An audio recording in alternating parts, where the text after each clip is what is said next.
네, 시청자 여러분 안녕하십니까? 파이널샷 진행을 맡은 최유은, 신유정입니다. 네, 오늘 우리 증시 양시장은 현재 보합권에서 거래가 되고 있습니다. 지수만 봤을 때는 시장이 큰 움직임을 나타내주고 있지는 못하지만요. 그럼에도 불구하고 업종별로 현재 급등락이 확실히 나타나고 있습니다. 네, 이렇게 상승하는 업종 테마들 가운데 오늘은 조선업이 좀 강력한 흐름을 보이고 있습니다. 큰 폭의 상승세를 만들고 있어서 지금 어떠한 흐름으로 움직이는지 조선업도 조금 더 자세히 체크해 보시면 좋을 것 같습니다. 네, 오늘 조선업도 강하고요. 일단 오늘은요, 달러에 대한 원화의 환율 수혜감을 받는 기업들이 상승 흐름을 나타내고 있습니다. 자동차 쪽도 역시나 마찬가지로 상승 흐름 나타내고 있는데 관련된 이슈 조금 더 자세하게 살펴보고 가실까요? 네, 오늘 이 자동차와 관련된 이슈가 꽤 많습니다. 이번 주에 실적 발표 앞두고 있는 기업이 많기 때문인데요. 보시다시피 현대차는 25일 목요일에 실적 발표 앞두고 있습니다. 어떻게 보면은 이번 주에 가장 중요한 이벤트 중 하나가 될 것 같은데 현대차뿐만이 아니라 기아도 역시나 마찬가지로 이번 주 금요일에 실적 발표 앞두고 있습니다. 그렇다면 실적을 좀 미리 함께 만나보고 할까요? 현대차 같은 경우에는 매출이 39조 원대가 전망이 되고 있고요. 영업이익은 3조 원대가 전망되고 있습니다. 매출의 경우에는 전년 동기 대비해서 4.5% 이상 증가할 것으로 전망되고 있고요. 다만 영업이익단은 1% 이상 감소가 예상되고 있습니다. 현대차의 실적을 한마디로 좀 표현을 해보자면은 돈 되는 차를 잘 팔고 있다라고 분석을 해볼 수 있을 것 같은데 EV 그리고 HEV, SUV, 고부가 차량 판매가 이전보다 더 늘어날 것이다라는 전망 나오고 있습니다. 실질적으로 제네시스 같은 경우에는요. 5만 대를 넘게 이번에 판매한 것으로 확인되고 있습니다. 현대차는 돈 되는 차를 잘 팔고 있다면은 기아의 실적은 어떻게 정리해 볼 수 있을까요? 내수를 장악했다라고 평가해 볼 수 있을 것 같습니다. 지금까지는 내수 시장을 사실상 현대차가 잡고 있었는데 기아가 최근 들어서 내수를 장악했다라는 평가가 나오고 있습니다. 매출은 24조 원대 전망되고 있고요. 영업이익은 2조 원대 전망되고 있습니다. 특히나 내수 시장 안에서 판매량이 전년 대비해서 3.6% 이상 증가한 것으로 확인이 됐고요. 무엇보다 한 차종의 인기가 높아져서 내수를 장악한 것이 아니라 특정 차종에 몰리지 않는 내수 수요가 강점이다라는 평가 나오고 있습니다. 이렇게 실적 발표 앞두고 있는 현대차, 기아, 그렇다면 우려할 만한 요인들은 없을까요? 함께 우려 요인 살펴보시죠. 무조건 다 좋은 것은 아닙니다. 일단 첫 번째 문제는 재고입니다. 전년 동기를 생각을 해보자면은 자동차 한 대를 사실 받으려고 해도 6에서 7개월 정도를 기다릴 정도로 자동차를 사려는 수요가 굉장히 강했습니다. 그런데 기저 효과 때문에 이 재고가 이전보다 더 많이 쌓이고 있다는 겁니다. 자동차 기업들의 재고 자산은 전체적으로 대폭 늘어난 것으로 확인되고 있습니다. 현대차는 재고 자산이 전년 동기 대비해서요 무려 31% 이상 증가한 것으로 확인이 되고 있고요. 기아 같은 경우에는 재고 자산이 8조 원대를 기록한 것으로 확인되고 있습니다. 전년 대비해서 무려 1조 원이 넘게 증가한 수치라고 합니다. 여기에 더불어서 전기차도 성장이 둔화되고 있고 경기 침체 여파도 계속해서 오래 가고 있기 때문에 재고가 문제일 것이다라는 평가가 나오고 있고요. 두 번째는 부품사입니다. 일단 시장에선 통상적으로 자동차가 먼저 움직이고 그 다음에는 부품사가 움직일 것이다라는 어떤 공식처럼 생각을 하곤 하는데 그런데 이번에 부품사는 좀 다르게 생각을 해봐야 된다라는 증권사 커멘트 나오고 있습니다. 전반적으로 부품사들의 실적이 컨센서스를 하회할 것으로 전망되고 있고요. 그리고 여기에 더불어서 부품사 주가도 뚜렷하게 차별화가 나타날 것이다라는 전망 나오고 있습니다. 보시다시피 미국 시장 내 현대차 그룹의 재고 자산은 전반적으로 늘어난 것으로 확인되고 있습니다. 다만 이번에 실적 발표를 통해서 장점에 더욱더 무게를 실을지 혹은 이렇게 리스크의 무게를 더 실을지는 주가를 통해서 확인을 해봐야 될 것 같습니다. 그렇다면 오늘 시장에서 강한 조선업종도 이어서 신유정 앵커와 함께 만나보시죠. 네, 이렇게 오늘 시장을 해서 자동차주뿐만 아니라 조선주 흐름이 좋습니다. 최근에 조용한 랠리를 이어오고 있었는데 오늘 시장 안에서 조선주 내 주요 업종들이 큰 폭의 상승을 보이면서 이 랠리 계속해서 이어가지 않을까, 슈퍼사이클이 정말 시작되지는 않을까라는 기대감이 한껏 올라온 상황입니다. 지금 조선주 역시나 실적 발표를 앞두고 있는데요. 1분기 실적을 앞두고 사실 실적에 대한 우려감은 조금 남아 있습니다. 지금 예상 합산 매출이 영업이익으로 2,520억 원이고 이 영업이익 컨센서스는 9%를 하회할 것이다라는 흐름이 보여지는데요. 이렇게 실적은 좀 더디게 올라올 것이다라는 전망은 있지만 그럼에도 불구하고 이번 실적 시즌이 분명하게 흑자 방향성을 좀 확인할 수 있는 기조다라고 보여지고 있습니다. 이렇게 HD 현대중공업, 삼성중공업, HD 한국조선해양 같은 경우에는 지금 실적 전망을 안정적인 흑자 기조로 잡고 있어서요. 이 실적 시즌이 조선업 전반적인 좀 포인트로 흑자 전환에 대한 포인트로 삼을 수 있지 않을까라고 보여지고 있습니다. 이렇게 실적은 조금 우려감은 있지만 매출액에 대한 성장 기조는 상승세로 보이고 있습니다. 국내 조선 3사의 주력 업종인 이 가스선 같은 경우에는 글로벌 발주량이 견조하다, 계속 상승할 것이다라고 보여지고 있고 조업 물량에 대한 증가량 그리고 외국인 인력 수련도도 계속해서 향상하고 있다라고 보여집니다. 그리고 또 조선업이 고환율의 대표적인 수혜주로 꼽히죠. 이 발주 대금을 달러로 받다 보니까 환율이 올라가면 올라갈수록 매출에 이익에 좀 증가세를 가져올 수 있다라고 보이고 있습니다. 그리고 이뿐만 아니라 신조선가도 계속해서 상승합니다. 또 직접적으로 이익에 영향을 줄 요인이기 때문에 이러한 상승세도 좀 긍정적인 전망을 가져오지 않을까, 정말 3차 슈퍼사이클을 가져오지 않을까라는 기대감이 보여지고 있습니다. 이렇게 지금 단단한 전망과 함께 조선업계 IPO, 지금 새로운 세력이 출동을 앞두고 있습니다. 이제 25일부터 26일까지 일반 청약을 진행할 예정이다라고 하는데요. 지금 바로 가장 큰 관심을 받고 있는 건 HD 현대마린솔루션입니다. 지금 기관의 90%가 초과 베팅을 한 상태다라고 합니다. 그리고 이제 25일부터 이 청약이 시작이 되는 건데 HD 현대가 지분의 62%를 보유하고 있는 만큼 이번 청약이 조선업뿐만 아니라 이 국제 시장에 어떠한 변화를 가져오게 될지, 어떠한 또 힘을 가져오게 될지 조금 더 체크해 보시면 좋을 것 같습니다.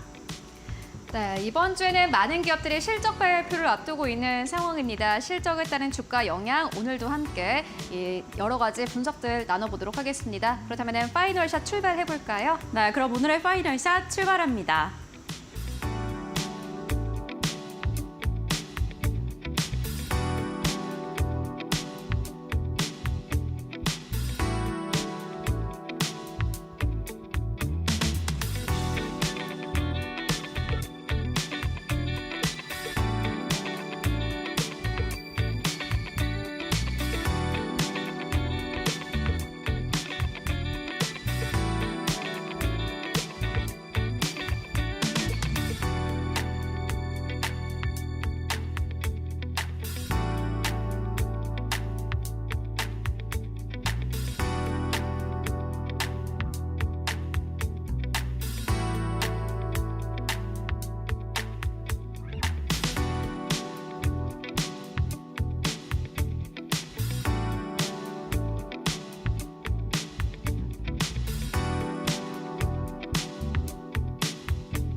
네, 오늘 장 마감 상황 조금 더 자세하게 살펴보고 가도록 하겠습니다. 오늘은 바로자산운용의 윤정식 상무 연결해 보도록 하겠습니다. 안녕하십니까? 네, 안녕하세요. 네, 상무님, 오늘 시장의 마감 상황은 어떻게 보고 계십니까? 사실 지수만 봤을 때는 거의 움직임이 없는 상황인데 전반적인 상황들 어떻게 보고 계십니까? 네, 사실 미국 증시가 올랐기 때문에 국내 증시 오늘 분위기 좋지 않을까라고 예상을 했는데 사실 뚜껑 열어봤을 때부터 지금 또 약보합으로 코스피 좀 바뀌었는데 거의 보합권에서 움직이고 있는 그런 상황입니다.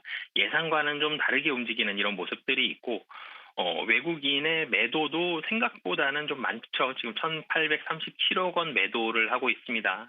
장 종료까지 가면 2,000억이 좀 넘을 걸로 보여지는데 이 미국 시장에서의 긍정적인 부분을 오늘 끌고 가지 못한 부분이 있고 또 삼성전자는 마이너스죠. 엔비디아 반등했음에도 불구하고 전체적으로 미국 증시와는 조금 다른 삼성전자도 상승이었다가 좀 전에 하락으로 바뀌었고 SK하이닉스는 강보합권의 움직임을 보여주고 있고 미국 시장과 조금 다른 모습들이 있는데 이유를 좀 살펴보면 첫 번째로는 국내 시장은 전일 반등을 선반영한 부분이 좀 있습니다. 미국 시장이 오른 부분만큼은 아니었지만 국내 시장 그래도 어느 정도 전일 같은 경우 좀 오른 부분들이 있었고 외국인의 수급이 아직 돌아오지 좀 못했다는 점, 환율에 대한 부담감이 여전히 좀 남아있는 부분들도 있고 그리고 이번 반등이 추세적으로 이어지기는 좀 또 쉽지 않다라는 점, 그러니까 여기에서 굉장히 많이 하락해서 2,500선대 중반 혹은 그 이하까지 떨어지고 이렇게까지 갈 가능성도 낮지만 다시 이전처럼 2,700 이상으로 가기에도 만만치 않죠. 국제유가도 높고요. 여전히 좀 높고 물가도 부담스러운 상황이고 유동성이 다시 풀릴 걸 기대하는 상황까지 가기에는 확인할 이 산들이 좀 많기 때문에 이런 부분들이 국내 증시도 그렇고 미국 증시도 그렇고 발목을 잡고 있는 가장 큰 요인입니다. 이런 부분들이 복합적으로 작용을 했고요. 반도체 같은 경우가 미국도 어제 같은 경우 엔비디아 반등을 했습니다만 추세적으로 반등하느냐라고 봤을 때는 아직 모르죠. 추세적 반등은 그리고 쉽진 않아 보입니다. 국내에서도 마찬가지고요. 그런데 또 상승하는 섹터 찾아보면 이 운송장비, 이 자동차 쪽과 조선 그리고 은행주들 같은 경우는 또 반등을 하고 있죠. 여기에 기업 밸류업 프로그램에 대한 긍정적인 이런 기대감들, 이 전일 같은 경우 주주 환원 노력을 하는 그런 기업의 이 법인세 세액공제를 기대를 해본다, 이런 부분들에 대한 기대감들이 나오면서 전일 금융주들 많이 올랐었는데 이 부분 오늘도 좀 이어가고 있고 이 여파로 다른 자동차라든지 기업 밸류업 프로그램 관련됐던 기업들 올라가고 있죠. 이렇게 일부 호재성 재료가 있는 종목들로만 매수세가 들어가고 있고 반도체를 비롯한 그 외의 종목들은 크게 좋은 모습들 아직까지는 좀 나타내지 못하고 있는 그런 환경들이 좀 펼쳐지기 때문에 우선은 시장 지금 당장은 좀 보수적으로 접근을 하시는 게 좋을 것 같습니다. 네, 알겠습니다. 일단 시장 전반적으로 좀 보수적으로 보는 게 맞지 않겠느냐라는 의견 전해주셨는데요. 그런데 말씀처럼 그래도 최근 시장에서는 기업 밸류업 프로그램에 속하는 기업들 중심으로 또 랠리가 강하게 나오고 있는 것도 사실입니다. 오늘 보고 계신 기업 있으실까요? 네, KB금융 말씀을 드리겠는데요. 좀 전에도 제가 말씀을 드렸죠. 전일 같은 경우 은행주들 좀 많이 올랐고 오늘도 매수세가 좀 많이 들어가고 있는 그런 모습인데 어제 KB금융이 9.1% 상승을 했습니다. 오늘도 2.7% 상승을 했는데요. 기업 밸류 프로그램 한창 기대받은 게 3월 중순 정도까지 굉장히 많이 올랐죠. 그러면서 거의 8만 원 가까이 갔었습니다. 그러다가 6만 원대 중반 조금 아래까지 최근에 떨어졌다가 다시 전일과 오늘 상승을 하고 있는데요. 이 밸류업 프로그램 선거 때문에 선거 결과를 우려하면서 주가가 좀 많이 하락을 했었죠. 근데 결론적으로는 이 밸류업 프로그램에 대한 어느 정도의 정책이 나올 걸로 좀 보여지는 그런 상황들, 그렇기 때문에 이런 기대감이 매수로 연결이 됐고요. 그리고 KB금융만 좀 말씀을 드리면 이 은행주들, 우리나라 4대 은행들이 다 ELS 관련된 이슈가 있었죠. 이 배상금이 얼마나 크냐, 얼마나 많이 늘어날 수 있느냐 이런 부분들이 있는데 ELS 때문에 손익이라든지 자본 비율 이런 부분들은 수천억이 되었기 때문에 굉장히 부담이긴 합니다. 하지만 이 부분은 일회성 요인이 굉장히 크다라는 점, 그리고 ELS의 충당금을 반영해도 경쟁사 대비해서 KB금융은 자본 비율 우위가 상당히 많이 지속이 될 것으로 예상이 되는 상황이고요. 그리고 자본 비율이 굉장히 높은 상황이다. 자본 비율이 좋다. 그러면 여기에서 기대할 수 있는 게 은행주, 특히 기업 밸류 프로그램의 수혜를 받을 수 있는 은행주들은 바로 연결되는 게 있죠. 주주 환원책입니다. 이 주주 환원율 자체를 이 전년보다도 증가할 것으로 보여지고 그렇게 본다라면 주주 환원율 40%도 사상 처음으로 40%도 기대할 수 있는 그런 상황이거든요. 이런 부분들까지 좀 볼 수 있다. 그리고 증시가 좀 보수적인 상황이죠. 보수적인 상황일 때는 주주환원 정책 유리하고 배당 잘 주고 그리고 실적이 어느 정도 좀 안정적인 이런 기업들이 좀 더 주목을 받을 수 있는데 이런 측면에서도 은행주, 특히 KB금융은 주목받을 수 있는 상황이다. 긍정적이다라는 부분들을 말씀드리겠습니다. KB금융이 주주 환원율이 40%대를 넘어설 수 있다는 부분을 짚어주었습니다. 사실 시장에서도 기업 밸류업 프로그램 하면 이만한 기업이 없을 것 같다라고 생각을 하고 있는 것 같은데 윤정식 상무님께서도 역시나 마찬가지로 오늘 오후장에서 KB금융 계속해서 살펴보자라는 의견 전해주셨습니다. 오늘도 말씀 고맙습니다. 네, 감사합니다. 네, 4월 23일 화요일 시장 지금 오후 2시 14분을 지나가고 있습니다. 오늘 양 시장 모두 상승 출발을 했는데 이 시각 기준으로 다소 혼조세를 보이고 있습니다. 코스피는 보합권에서 등락을 거듭하다가 지금 약보합권 지나가고 있습니다. 2,626선 지나가고요. 코스닥은 그래도 강보합 지켜내면서 847선 지나가고 있습니다. 지금 양 시장에 모두 외국인과 기관 투자자의 순매도세가 확인이 됩니다. 이런 매도세로 시장을 좀 흔드는 건 아닌가라는 생각이 드는데 지금 시장 어떠한 수급적인 특징이 있는지 양시장 수급 한마디 화면으로 확인해 보겠습니다.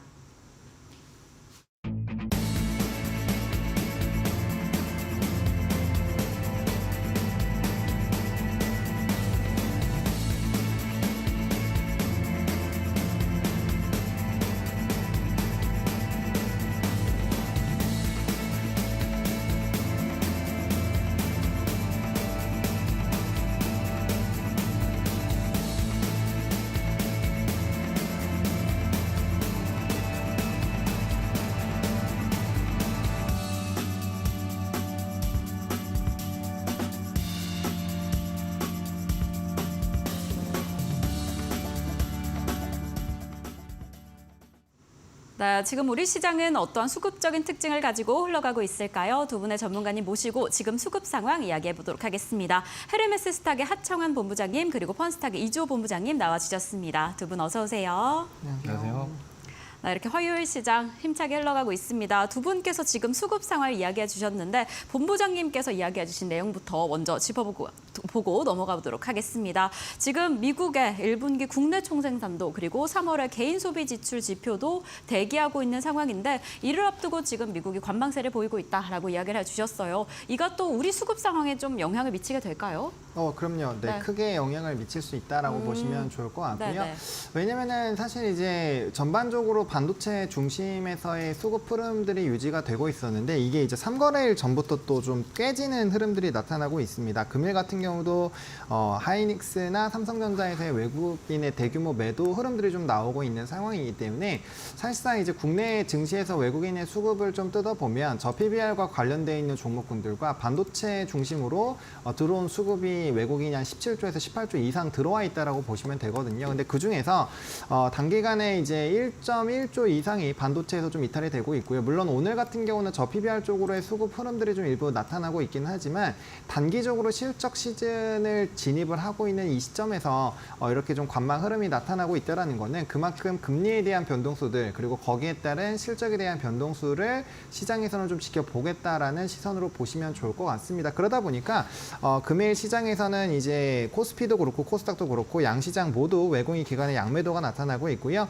선물에서의 변동수도 좀 적거든요. 최근에 이제 수급의 변동수가 나타나는 거는 외국인 선물에서의 변동수가 나오고 거기에 따른 기관에서의 금융투자 수급이 쏟아지면서 비차익 순매수 흐름들이 이제 변화가 나타나고요. 거기에 따른 외국인의 현물 흐름이 좀 쫓아가는 그런 흐름들이 나타나고 있습니다. 그래서 시작 자체를 파생 상품으로 시작을 해서 해당 부분이 이어지는 거기 때문에 선물의 기조가 상당히 좀 중요하겠다라고 보시면 좋을 것 같고요. 아직까지 선물의 변동성 충분히 나올 수 있는 상황입니다. 미결제 악정도 상당히 많이 남아있는 상황이고요.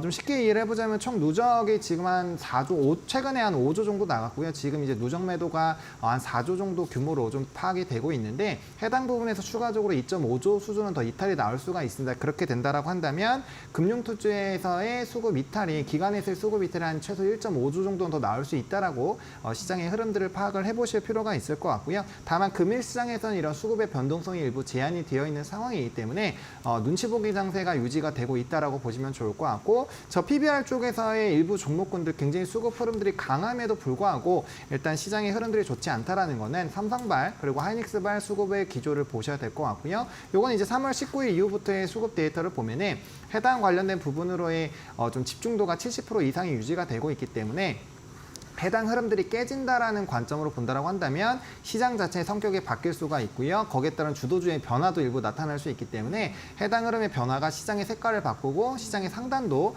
변화를 만들어내는 요인으로 작용될 것이기 때문에 최근에 이런 파생 상품에 대한 흐름들 그리고 외국인과 기관의 수급 기조들 정확하게 파악을 해보실 필요가 있겠다라고 정리드리겠습니다. 네, 최근에 이러한 글로벌 시장, 미국 시장의 관망세가 직접적으로 외국인 투자의 수급, 특히나 좀 반도체에 영향을 크게 미치고 있는 것으로 보여집니다. 보여지는데 무엇보다 지금 실적 시즌을 막 앞두고 있는 상황이어서 흐름이 그리 좋지 않게 보여집니다. 지금 수급의 변동성이 제한되고는 있지만 눈치 보기 장세 이어가고 있다라고 이야기를 해주셨는데 정말 이 시점에서는 또 실적도 수급과 함께 체크해 보셔야 할 것 같습니다. 또 마침 또 본부장님께서 실적에 대한 이야기를 해주셨는데 이 빅테크의 기업 실적 지난주부터 시작이 되고는 있는데 당장 이번 주에는 SK 하이닉스 그리고 글로벌 빅테크 기업들도 성적을 발표할 예정입니다. 이 부분 우리 수급에 어떠한 영향을 좀 주게 될까요?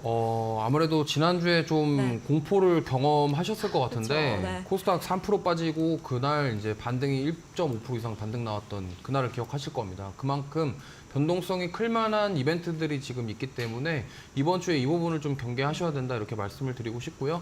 지금 시장에서 외국인과 기관의 매도세 이러한 그런 경계감이 좀 반영되고 있다 이렇게 보고 있고요. 결국에는 PC 가격 지수 발표까지 아마 여러 가지 이벤트들이 있는데 실적이 만약에 안 좋게 나오거나 뭐 가이던스가 안 좋게 나올 경우에 이와 관련된 국내 주식들이 추가적으로 하락이 나올 수 있고 이와 더불어서 금요일 날 만약에 PC 가격 지수가 예상치보다 굉장히 높게 나오거나 아니면 낮게 나오지 않을 경우에 이러한 충격이 다음 주까지도 이어질 수 있다는 점을 꼭 인지를 하셨으면 좋겠습니다. 지금 그래서 시장 분위기 자체가 외부 이슈라던가 이런 부분에 굉장히 민감하게 반응하는 시장입니다. 그럴 만한 이유가 악재가 지금 굉장히 많기 때문에 그 악재 속에서 반도체 이제 엔비디아랑 슈퍼마이크로 컴퓨터 실적에 대한 부분이 어떻게 될 것이냐, 너무 고평가 아니냐 이러한 우려까지 지금 있기 때문에 이러한 것들이 만약에 빅테크 실적까지 안 좋게 나온다고 한다면 추가적으로 하락이 나올 수 있는 분명한 요인이기 때문에 이 부분을 경계를 하셨으면 좋겠고 이번 주는 굳이 뭐 공격적으로 막 이렇게 매수를 하시거나 이렇게 하시기보다는 오히려 관망하시면서 조금 쉬어가는 그러한 모습으로 좀 대응하시는 게 좋겠다 이렇게 말씀을 좀 드리고 싶습니다. 네, 안 그래도 우리 시장이 리스크에 민감한데 정말 외부적인 요인들 일정들이 계속 앞두고 있습니다. 우선은 PC 어떻게 나오게 될지 지켜보시면 좋을 것 같고 실적 발표 시즌까지 실적이 다 공개가 될 때까지 어느 정도 관망 장세로 이 시장 지켜보시면 더 좋을 것 같습니다. 지금 이러한 흐름으로 우리 시장 흘러가고 있는데 어떠한 종목들이 또 수급적인 특징을 보이고 있는지 최효은 앵커와 함께 체크해 보도록 하겠습니다. 네, 오늘 시장에서 외국인 투자자들 그리고 기관 투자자들은 어떠한 기업을 사고 팔고 있을까요? 먼저 외국인들이 코스피 시장 안에서의 스탠스와 함께 만나보도록 하겠습니다. 오늘 가장 많이 매수하고 있는 기업은 자동차 기업입니다. 현대차와 기아가 이번 주 목요일과 금요일에 실적 발표 앞두고 있습니다. 일단 현대차와 기아 같은 경우에는요, 시장에서 계속해서 기대를 하고 있는 기업입니다. 전년 동기 대비해서 영업이익단은 크게 좀 줄겠지만은 그럼에도 불구하고 외형 성장은 있을 것이다라는 전망을 내놓고 있는 상황이고요.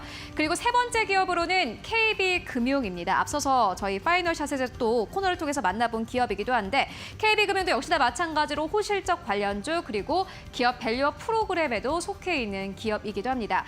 기업 밸류업 프로그램과 관련된 이 세부적인 가이드라인이 우리가 생각했던 것보다 더 빠르게 나올 수 있다라는 평가 나오고 있습니다. 이에 따라서 매수세 계속해서 나오고 있는 상황이고요. 네 번째로는 한화 시스템 올라와 있습니다. 오늘 외국인들의 수급을 잘 살펴봤더니 한화 관련주 계속해서 매수하고 있는 것으로 확인되고 있고요. 기관도 역시나 마찬가지로 한화 관련주를 지속적으로 매수하고 있는 것으로 확인되고 있습니다.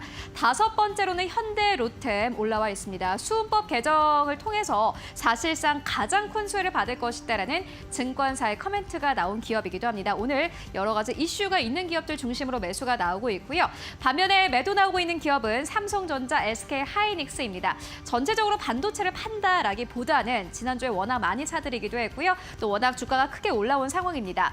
삼성전자, SK 하이닉스 1, 2위 이어서 세 번째로는 크래프톤 올라와 있습니다. 오늘 전반적으로 외국인과 기관이 좀 게임주를 팔고 나가고 있는 것이 확인되고 있고요. 네 번째로는 LG화학 역시나 마찬가지로 외국인들의 줄매도 이어지고 있습니다. 다섯 번째로는 HMM 올라와 있는 상황입니다. 그렇다면 코스닥 안에서의 수급은 어떨까요? 함께 만나보시죠. 네, 오늘 코스닥 안에서의 외국인 수급 같은 경우에는요, 두 번째로 아주 오랜만에 이름을 올린 기업입니다. 한글과 컴퓨터 외국인들의 매수가 아주 강력하게 들어오고 있는 상황이고요. 첫 번째로는 알테오젠입니다. 이슈가 있는 바이오 기업들 계속해서 매수와 매도 오고 가고 있는 기업 상황 확인할 수 있고요. 세 번째로는 엔캠 올라와 있습니다. 역시나 마찬가지로 외국인 매수 계속해서 나오고 있는 상황이고 네 번째로는 삼천당 제약입니다. 삼천당 제약도 역시나 마찬가지로 이슈가 있는데 이슈가 있는 바이오 기업들 같은 경우에는 최근 들어서 급등 흐름이 아주 강력하게 나오고 있고 5번째로는 YIK 올라와 있습니다. 매도하는 기업들을 살펴봤더니 위메이드를 가장 많이 매도하고 있는 것으로 확인되고 있습니다. 코스피 안에서는 크래프톤 그리고 코스닥 안에서는 위메이드이고요. 두 번째로는 에코프로비엠 그리고 세 번째로는 HPSP 올라와 있습니다. 네 번째로는 제주반도체인데 소부장 안에서는 사실상 좀 대장급으로 움직였던 기업들이기도 합니다. 다섯 번째로는 자람 테크놀로지 올라와 있습니다.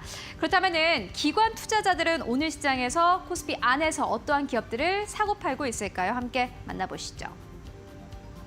네, 먼저 매수하는 기업을 봤더니 역시나 마찬가지로 기관도 한화 계열을 매수하고 있습니다. 한화오션 가장 많이 매수하고 있고요. 두 번째로는 이 한화 에어로스페이스 가장 많이 매수하고 있습니다. 세 번째로는 HT 한국조선해양 현재 매수세 나타내고 있는 상황이고요. 네 번째로는 신한지주 올라와 있습니다. 외국인들은 KB금융을 선택을 했고요. 기관 투자자들은 신한지주를 선택했습니다.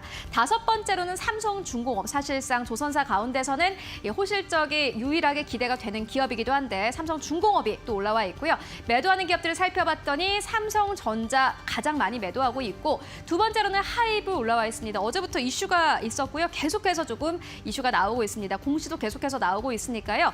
살펴보시면 좋을 것 같고 LG화학도 기관의 매도 나오고 있습니다. 네 번째로는 SK하이닉스 그리고 다섯 번째로는 삼성 SDI가 이름 올리고 있습니다. 그렇다면 코스닥 안에서의 흐름은 어떨까요? 함께 만나보시죠. 네, 오늘 코스닥 안에서의 기관 수급 같은 경우에는 SM을 가장 많이 매수하고 있는 것으로 확인되고 있습니다. 하이브를 팔고 SM을 사고 있네요. 그리고 세 번째로 데브시스터즈 올라와 있습니다. 외국인들은 게임주를 팔고 나갔는데 기관 같은 경우에는 오히려 데브시스터즈를 매수하고 있는 것으로 확인되고 있고요. 외국인과 기관이 함께 매수가 들어오는 기업 한글과 컴퓨터입니다. 그리고 다섯 번째로 JYP 엔터 올라와 있습니다. JYP 엔터 최근 들어서 외국인과 기관 수급 붙고 있고요. 저점에서 조금씩 반등하고 있는 흐름 나타내고 있습니다. 그리고 또 다르게 악재가 있는 기업입니다. 글로벌 텍스프리 어제 한가 기록을 했고 오늘 시장에서도 두 자릿수의 급락 흐름 나타내고 있는 상황이고요. 두 번째로는 사피엔 반도체, 세 번째로는 파마리서치, 그리고 네 번째로는 이오테크닉스, 그리고 다섯 번째로는 YIK 올라와 있습니다. 지금까지 수급 상황 함께 살펴보고 왔습니다. 네, 지금 양시장의 외국인과 기관 투자자의 동반 매도세가 확인되고 있는 가운데 외국인 투자자가 오늘은 이 반도체 대장주인 SK하이닉스와 삼성전자를 또 큰 폭으로 덜어내고 있습니다. 하지만 실적을 앞둔 현대차와 기아는 담아내는 모습이 확인되고 있는데 이러한 특징을 가진 시장 안에서 두 전문가님들은 어떤 종목을 수급픽 특징으로 보고 계신지 먼저 확인해 보도록 하겠습니다. 자, 하창환 본부장님께서는 한화 에어로스페이스와 삼성중공업을 오늘 수급픽으로 잡아주셨고요. 이주호 본부장님께서는 3회 콘덴서와 필에너지 오늘의 종목으로 가져와 주셨습니다. 이 종목들 지금 어떠한 수급적 특징을 가지고 있는지 한 종목씩 체크를 해보겠습니다. 그럼 본부장님께서 가져와 주신 한화 에어로스페이스 먼저 출발을 해보겠습니다. 오늘도 역시나 좀 힘이 좋고 사실 오늘은 외국인 투자자 덜어내고는 있지만 어제까지만 해도 외국인 투자자 매수세가 좀 강력하게 보여졌습니다. 한화 에어로스페이스 어떻게 보고 계실까요? 네, 일단 말씀해 주신 것처럼 네네. 전거래일에 외국인의 수급 이탈이 좀 일부 있기는 했지만 최근까지의 수급 기조가 굉장히 좀 강한 상황이고요. 한 달 수준으로 보더라도 외국인의 강세 흐름들이 계속적으로 유지가 되고 있습니다. 최근 시장 같은 경우는 이제 외국인들이 수매수가 계속 들어오게 된다면 그 방향성 자체를 좀 잡아주고요. 기간의 이제 수급 이탈로 인해서 어느 정도 좀 눌림목이 발생을 하는 이런 현 시장이기 때문에 해당 부분에서 외국인의 기조가 어쨌든 유지가 되고 있다는 점은 상당히 좀 긍정적이다라고 볼 수 있고요. 그다음에 지금 저점을 계속적으로 높여가는 움직임들 나타나고 있습니다. 이제 올해 2월부터 지속적인 우상향 흐름들이 또 강하게 만들어지고 있는데요.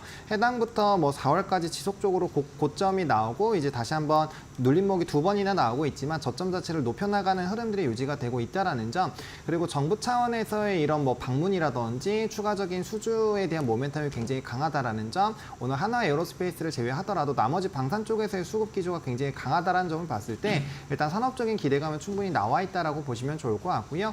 수주에 대한 기대감도 계속 커지고 있고 수출 지역에 대한 다변화 그리고 정부의 정책까지, 그리고 정부에서도 계속적인 이런 금융 지원이라든지 정부의 정책으로서의 지원을 지금 계속 표명을 하고 있는 상황이기 때문에 해당 부분에서의 긍정적인 기조들 계속적으로 유지가 되지 않을까라고 보고 있고요. 중동발 리스크는 일부 완화가 되긴 했지만 러시아와 우크라이나 지역에서의 지금 핵 관련된 멘트들이 계속 나타나고 있습니다. 그렇게 됐을 때는 아무래도 정부 차원에서의 이런 방산 정책 자금이 늘어날 수밖에 없고요. 그 기간이 늘어나면 늘어날수록 우리나라 기업들에게는 수혜가 될 수 있다는 관점에서 지켜보시면 좋을 것 같습니다. 네, 이렇게 외국인 투자자가 주가의 방향을 잡아주는 시점 안에서 한화 에어로스페이스 상당히 긍정적으로 보여집니다. 특히나 수주 측면에서도 정부의 지원 측면에서도 단단하게 좀 보여지는데 지금 이 저점 구간을 딛고 이제 더 상승해주지 않을까라는 이야기를 해주셔서 이제 앞으로 시장에서 어떻게 흘러가게 될지 조금 더 관심 있게 살펴보시면 더 좋을 것 같습니다. 자, 그러면 이주호 본부장님의 첫 번째 종목 삼화 콘덴서로 넘어가 보겠습니다. 이 종목은 오늘은 조금 매도세가 보이긴 하지만 4월 내내 기관이 정말 강력하게 담아내는 게 아닌가라는 흐름이 확인이 됐어요. 어떻게 보고 계실까요? 네, 일단 말씀해 주신 것처럼 네. 4월에 기관 투자자들이 좀 강하게 매수해줬던 종목이고요. 네. 그리고 사실 삼화 콘덴서 같은 경우는 좀 약간 주목을 못 받았던, 그러니까 과거 2017년부터 스마트폰 시장 확대로 인해서 이 종목이 10만 원까지 갔었는데 그 이후에 사실 조정 나오면서 계속적으로 하락세를 보이다가 최근에 이제 좀 올라오고 있는 그런 상황입니다. 특히나 이제 MLCC 관련된 콘덴서 관련해서 이제 데이터 센터 전장용 관련해서 이제 수요가 증가하는 부분에 있어서 기대감이 있고요. 그 다음에 이제 여기가 콘덴서 종합 메이커 기업이기 때문에 전력용 콘덴서도 같이 취급을 하고 있습니다. 그래서 최근에 전력기기라던가 이러한 부분들을 수혜를 받으면서 저는 후속주로 관심 있게 보시면 좋을 것 같다라고 생각을 하고 있고요. 사실 시장에서 관심을 많이 못 받았지만 이게 지금 콘덴서가 수출에 되게 의존하고 있고 이 기업 자체가 수출에 되게 의존하는 기업이기 때문에 이러한 부분들 수요가 계속적으로 증가하게 된다고 한다면 데이터 센터향 매출이 늘어날 것이고 이 부분은 만약에 시장이 충격을 받더라도 하락폭 자체가 크지는 않고 잘 유지될 것이다. 이러한 관점으로 봤을 때 지금 보시면 좋을 것 같다라는 생각을 하고 있습니다. 네, 삼화 콘덴서 특히나 뭐 기관의 수급도 좋지만 특히나 이 시점이 접근해보기 좋은 시점이 아닐까라는 생각이 듭니다. 어떻게 상승하게 될지 함께 지켜보시면 좋을 것 같습니다. 자, 그럼 본부장님께서 하청한 본부장님께서 잡아주신 두 번째 종목 삼성중공업으로 넘어가 보겠습니다. 역시나 오늘 조선주 흐름이 좋은데 그래서 네. 삼성중공업 가져주셨나요? 맞습니다. 일단 네. 조선주의 흐름이 상당히 좀 좋은 흐름들이 그렇죠. 나타나고 네. 있는데요. 아무래도 미중에 대한 갈등에서의 반사 수혜가 일단 기대가 된다는 얘기들이 있고요. 사실상 이거는 좀 뜯어봐야 되는 부분입니다. 하지만 어쨌든 미중 갈등이 지금 전방위적으로 나타나고 있기 때문에 거기에 따른 수혜 산업군으로 좀 부각이 되고 있다라고 보시면 좋을 것 같고요. 뭐 일단 삼성중공업은 인도발 성과 상승에 따른 좀 수혜를 받는데 이게 사실 통상적으로 전반적인 성과의 상승 기조가 유지가 되고 있습니다.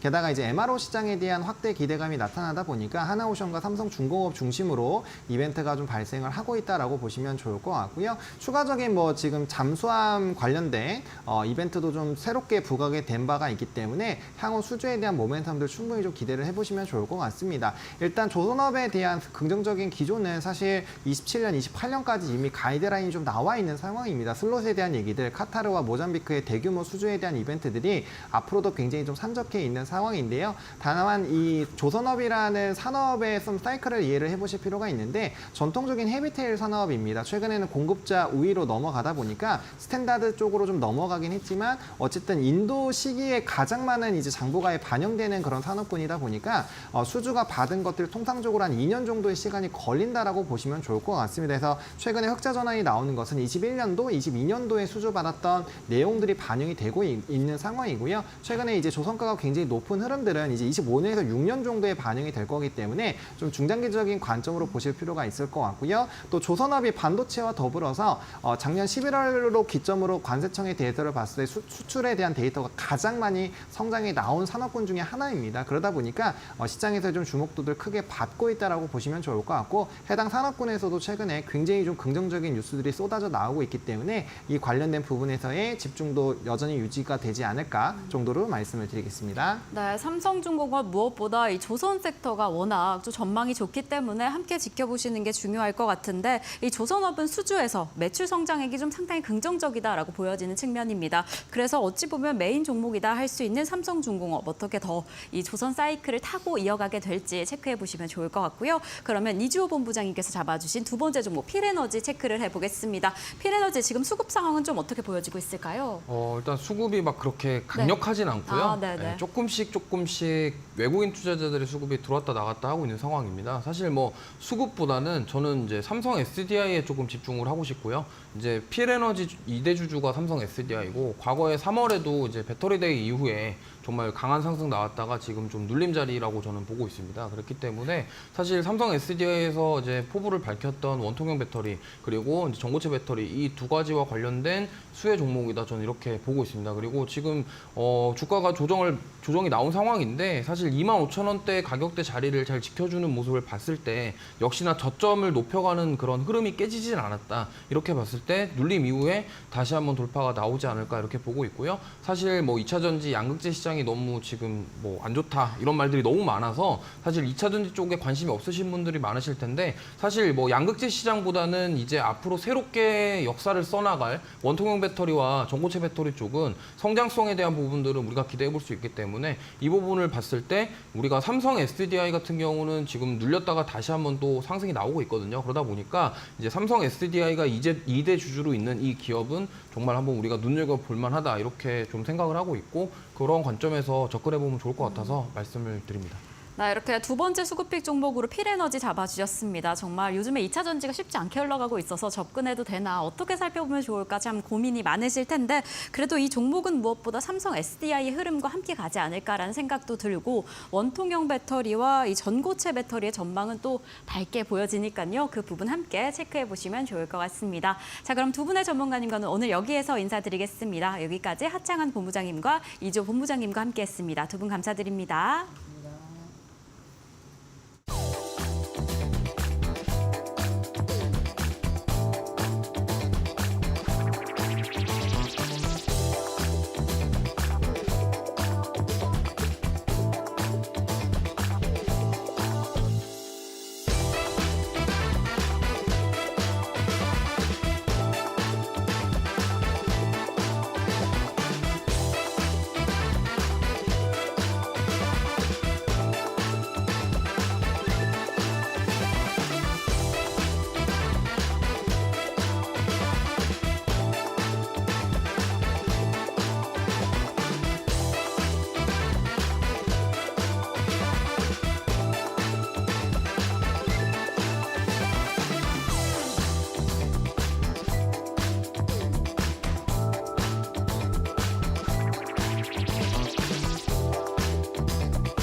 네, 팩트 체크 시간으로 이어가 보도록 하겠습니다.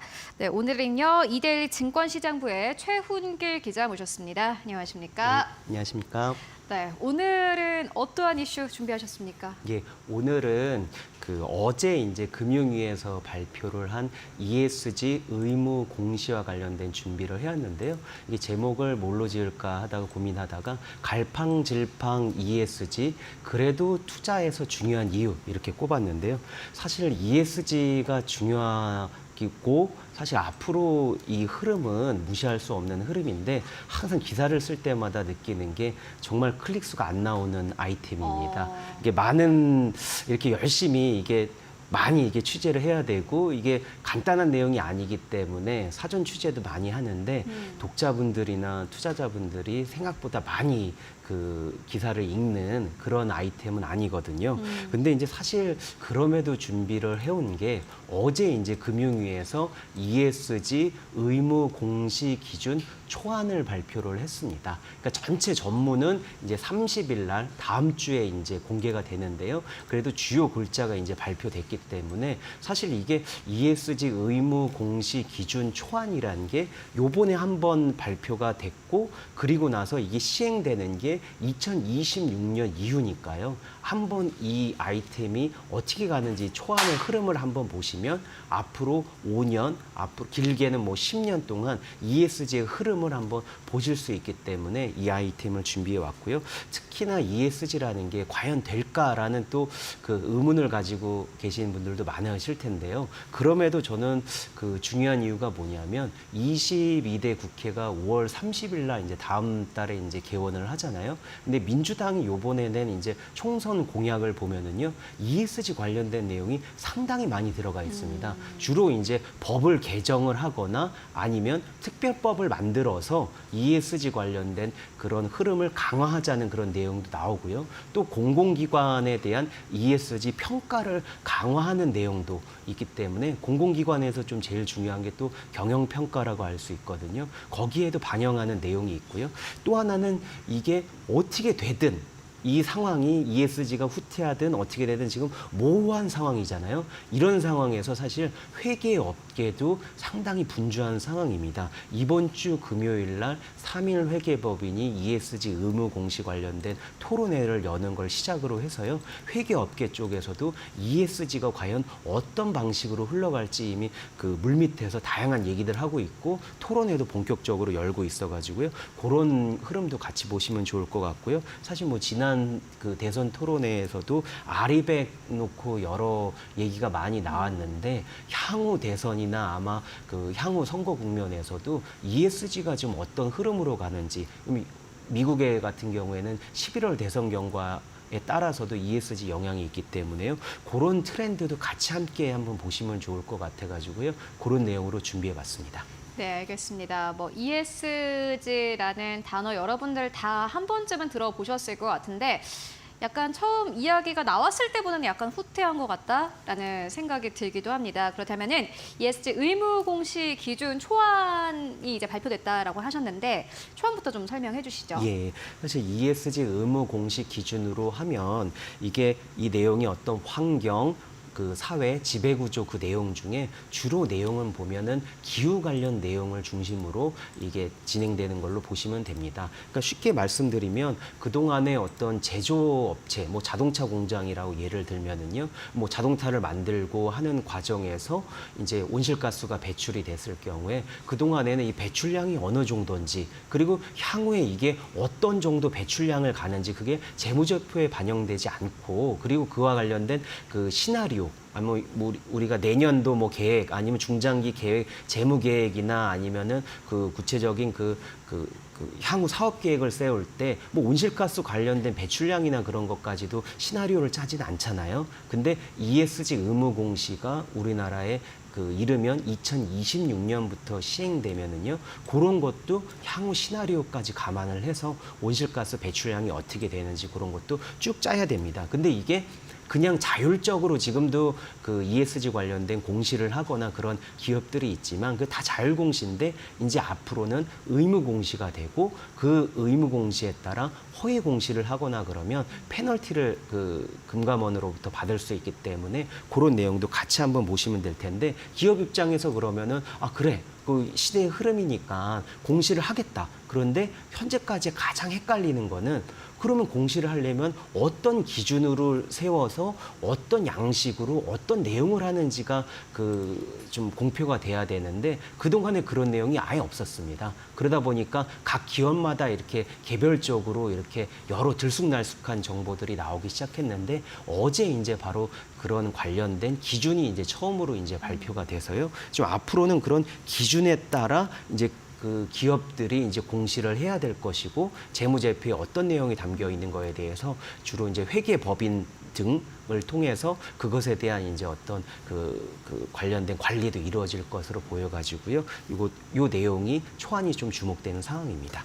네, 좀 쉽게 설명을 해드리자면은 지금까지 기업들은 사실 ESG와 관련해서 우리가 여기서 실적이 얼마나 나왔는지 그리고 여기서 손실을 얼마나 입었는지를 이 주주들에게 알려줄 필요가 없었습니다. 그런데 이제 ESG와 관련해서 의무 공시가 되게 되면은 ESG와 관련해서 매출이 얼마나 잡혔는지 어느 기준에서 얼마나 또 영업이익이 났는지를 결국에는 공시를 해야 되는데 우리 기자님 말씀은 이제 그 초안이 발표됐다라고 의견을 주신 거고 초안에는 그렇다면 어떠한 내용이 담겼습니까? 예, 사실 이 초안을 그 내용은 아마 이제 기사에 보신 분들도 있을 텐데 그 관련돼서 어제 이제 엠바고 자료로 해서 이제 그 오전에 배포가 됐을 때 대부분의 이제 출입 기자들 저뿐만 아니라 좀 깜짝 놀랐습니다.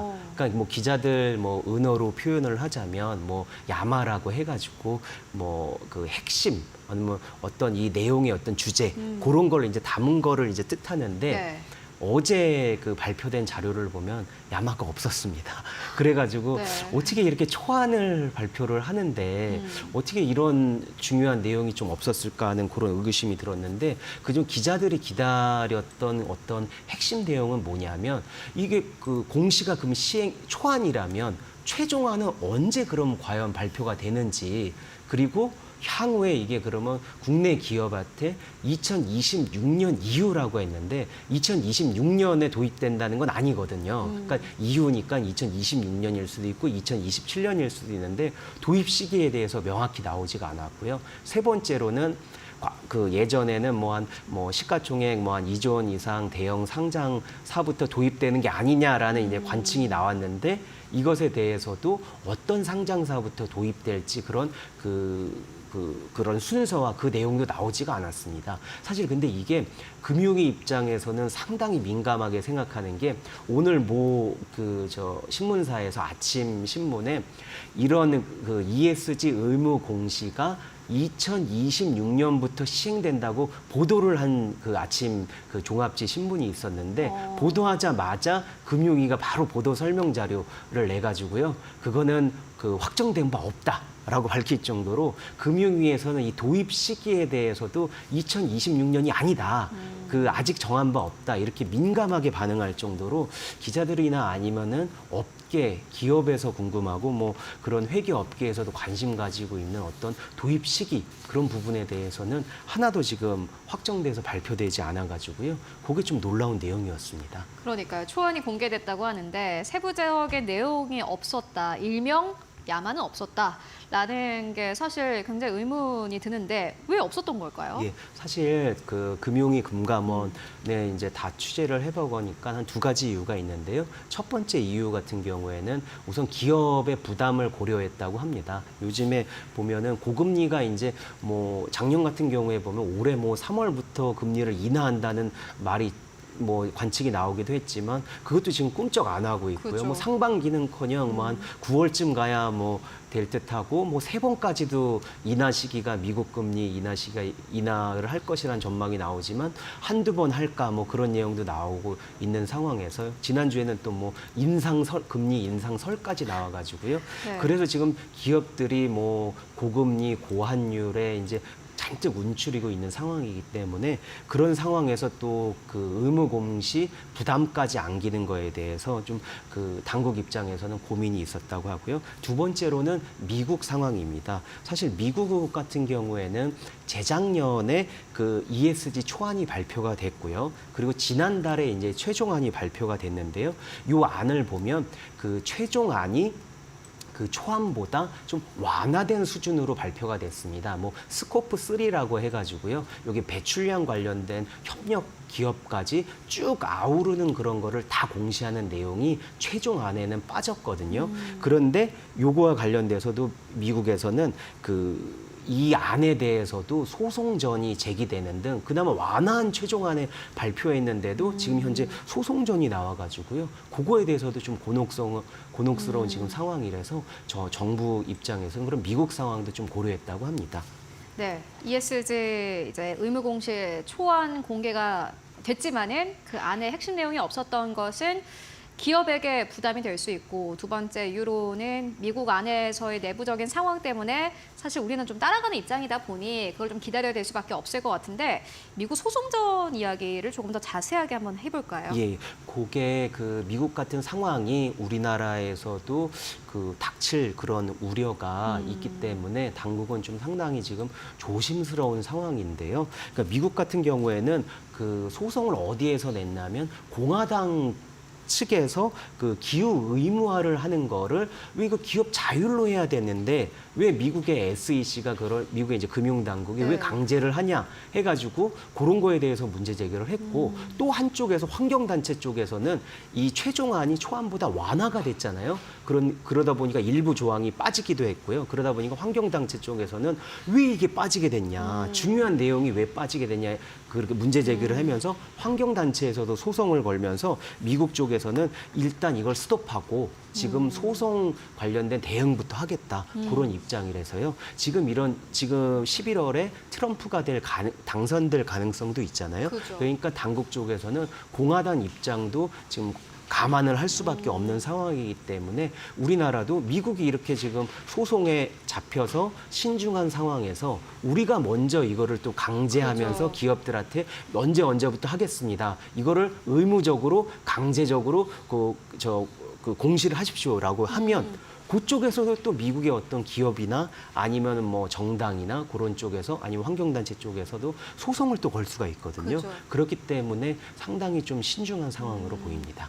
네, 아무래도 미국의 상황이 아직은 ESG와 관련해서 확정된 게 없다 보니 한국도 좀 따라가는 입장인 것 같은데, 그럼에도 불구하고 ESG를 해야 하는 이유, 그리고 사실 이거는 전 세계적인 트렌드가 아닙니까? 그렇게 따라가는 이유가 있을까요? 예, 사실 여기 이런 상황이 있지만 네. 그래도 이게 투자자들이 좀 중요하게 좀 봤으면 하는 국면은요.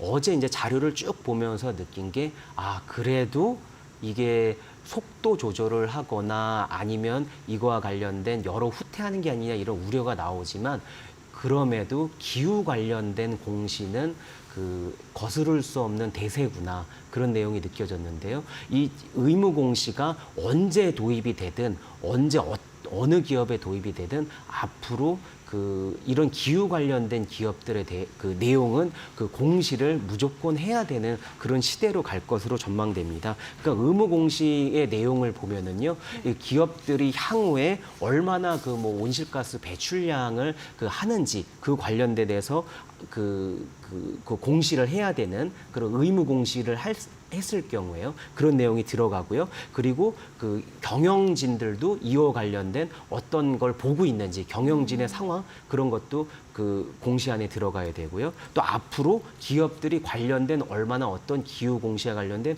노력을 하고 있는지 그 부분도 들어가게 되고요. 그거와 관련된 어떤 기후 리스크에 대한 어떤 기업 차원의 어떤 전략, 그런 내용도 포함되기 때문에 향후에 앞으로 5년, 10년 이제 장기적으로 이제 기업 경영을 고민하는 기업 쪽에서는 이런 기후 관련된 내용에 대해서는 대비해야 될 그런 필요는 있어 보입니다. 네, 알겠습니다. 아무래도 장기적인 과제인 것은 어쩔 수 없는 사실인 것 같은데, 그런데 국회 출범도 사실 문제지 않습니까? 예, 그렇습니다. 민주당 공약을 보면은요, ESG 강화라고 해가지고요, 네. 총선용 공약이 이제 그대로 많이 실렸는데요. 몇 개만 얘기해드리면, 기업의 ESG 도입 및 확산 지원 법안을 제정한다는 그 내용이 들어가 있고요. 또 하나는 중소기업의 탄소 중립과 ESG 촉진을 위한 특별법을 제정한다는 그 내용도 들어가 있고요. 그러니까 ESG 워싱이라고 해가지고, 그러니까 ESG의 어떤 기업의 ESG 활동을 왜곡 과장한 어떤 무늬만 그런 그 ESG를 하는 그것에 대해서는 규율을 강화하겠다. 즉 대충 하는 ESG 하는 그런 활동에 대해서는 그 엄격하게 규율하겠다는 그런 내용도 총선 공약으로 들어가 있고요. 또 공공기관의 ESG 경영 평가를 강화한다는 그런 내용도 있기 때문에요. 그 향후에 민주당이 이제 5월 달에 개원을 하고 6, 7월에는 이제 원 구성을 통해서 관련된 내용이 나올 텐데, 그때 ESG가 어떻게 이제 법이나 규제로 그렇게 강제화되는지 그 부분은 함께 보실 필요가 있습니다. 네, 사실 ESG와 관련해서는 참 변수가 많은 것 같습니다. 기업이 힘드니까 이 부분도 봐줘야 될 것 같고, 그리고 미국의 대선도 있고요. 여러 가지 좀 문제가 걸려 있는 것 같은데, 그럼에도 불구하고 저희가 장기적인 눈으로 좀 생각해 볼 만한 포인트가 있을까요? 예, 사실 저도 요 방송 들어오기 전에 그 회계법인에서 ESG 쪽만 쭉 10년 이상 그 살펴보신 그 회계사분하고 얘기를 나눴는데, 제가 똑같은 비슷한 질문을 했습니다. 네. 트럼프가 당선이 되면 가뜩이나 지금도 ESG가 후퇴하는 게 아닌데, 그죠. 그런 말이 나오는데 이제 ESG는 없어지는 거 아니냐 이런 걸 질문을 하니까 그 회계사분께서 얘기를 하시는 게, ESG라는 용어는 없어질 수 있다. 하지만 지속 가능성이란, 기업의 지속 가능성이란 이 부분, 그리고 기후라는 이 부분에 대해서는 ESG란 단어가 없어진다 하더라도 향후 기업의 트렌드로, 장기적인 트렌드로 갈 수밖에 없고, 트럼프가 당선된다 하더라도 속도 조절은 하겠지만 이것을 아예 없었던 걸로 백지화하기에는 그동안 해왔던 ESG와 관련된 활동이나 트렌드가 워낙 많았기 때문에 트럼프 대통령이 된다 하더라도 그런 흐름을 무시하기는 어렵다, 그런 얘기를 해서요. 지금 후퇴한다 하더라도 투자자들이 어떻게 보면 하루 이틀 이렇게 투자하는 게 아니라 조금 장기적으로 보는 투자라고 할 경우에는 그런 ESG와 관련된 트렌드를 좀 중요하게 생각하는 그런 기업, 환경이나 아니면 지속 가능성에 대해서 고민하는 기업들은 투자하실 때도 유념해서 보시면 좋을 것 같다, 그런 조언을 하셨습니다. 네, 알겠습니다. 지금까지 이데일리의 최훈길 기자와 함께했습니다. 고맙습니다. 네, 감사합니다.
시장을 움직이는 이슈 마켓 무버입니다.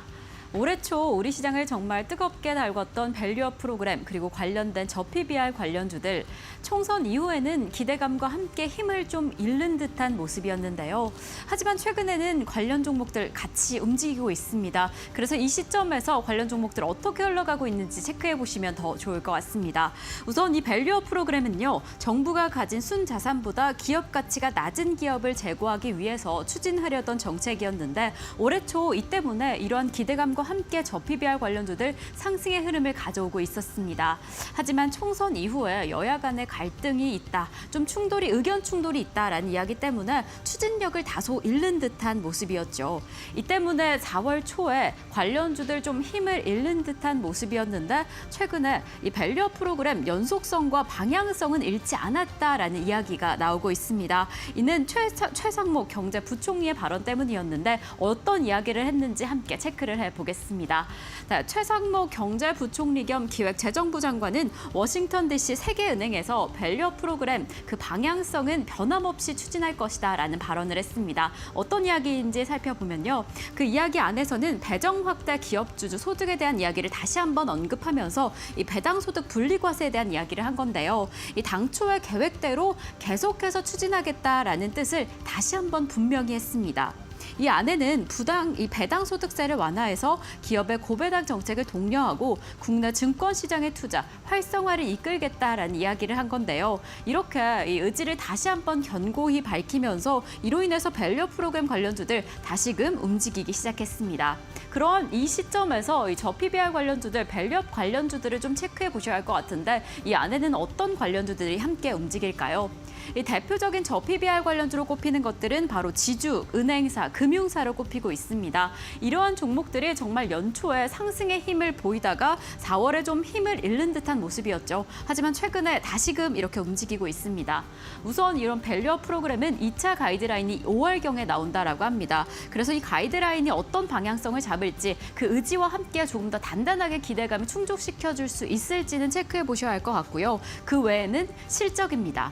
은행주 역시나 이제 실적 발표를 앞두고 있습니다. 25일에는 KB금융, 26일에는 신한지주, 하나금융, 우리금융, 그리고 29일에는 기업은행까지 실적 발표를 앞두고 있는 상황인데 무엇보다 지금 은행주는 고금리의 영향으로 실적 컨센서스 상향할 것이다 라는 긍정적인 전망이 보이고 있습니다.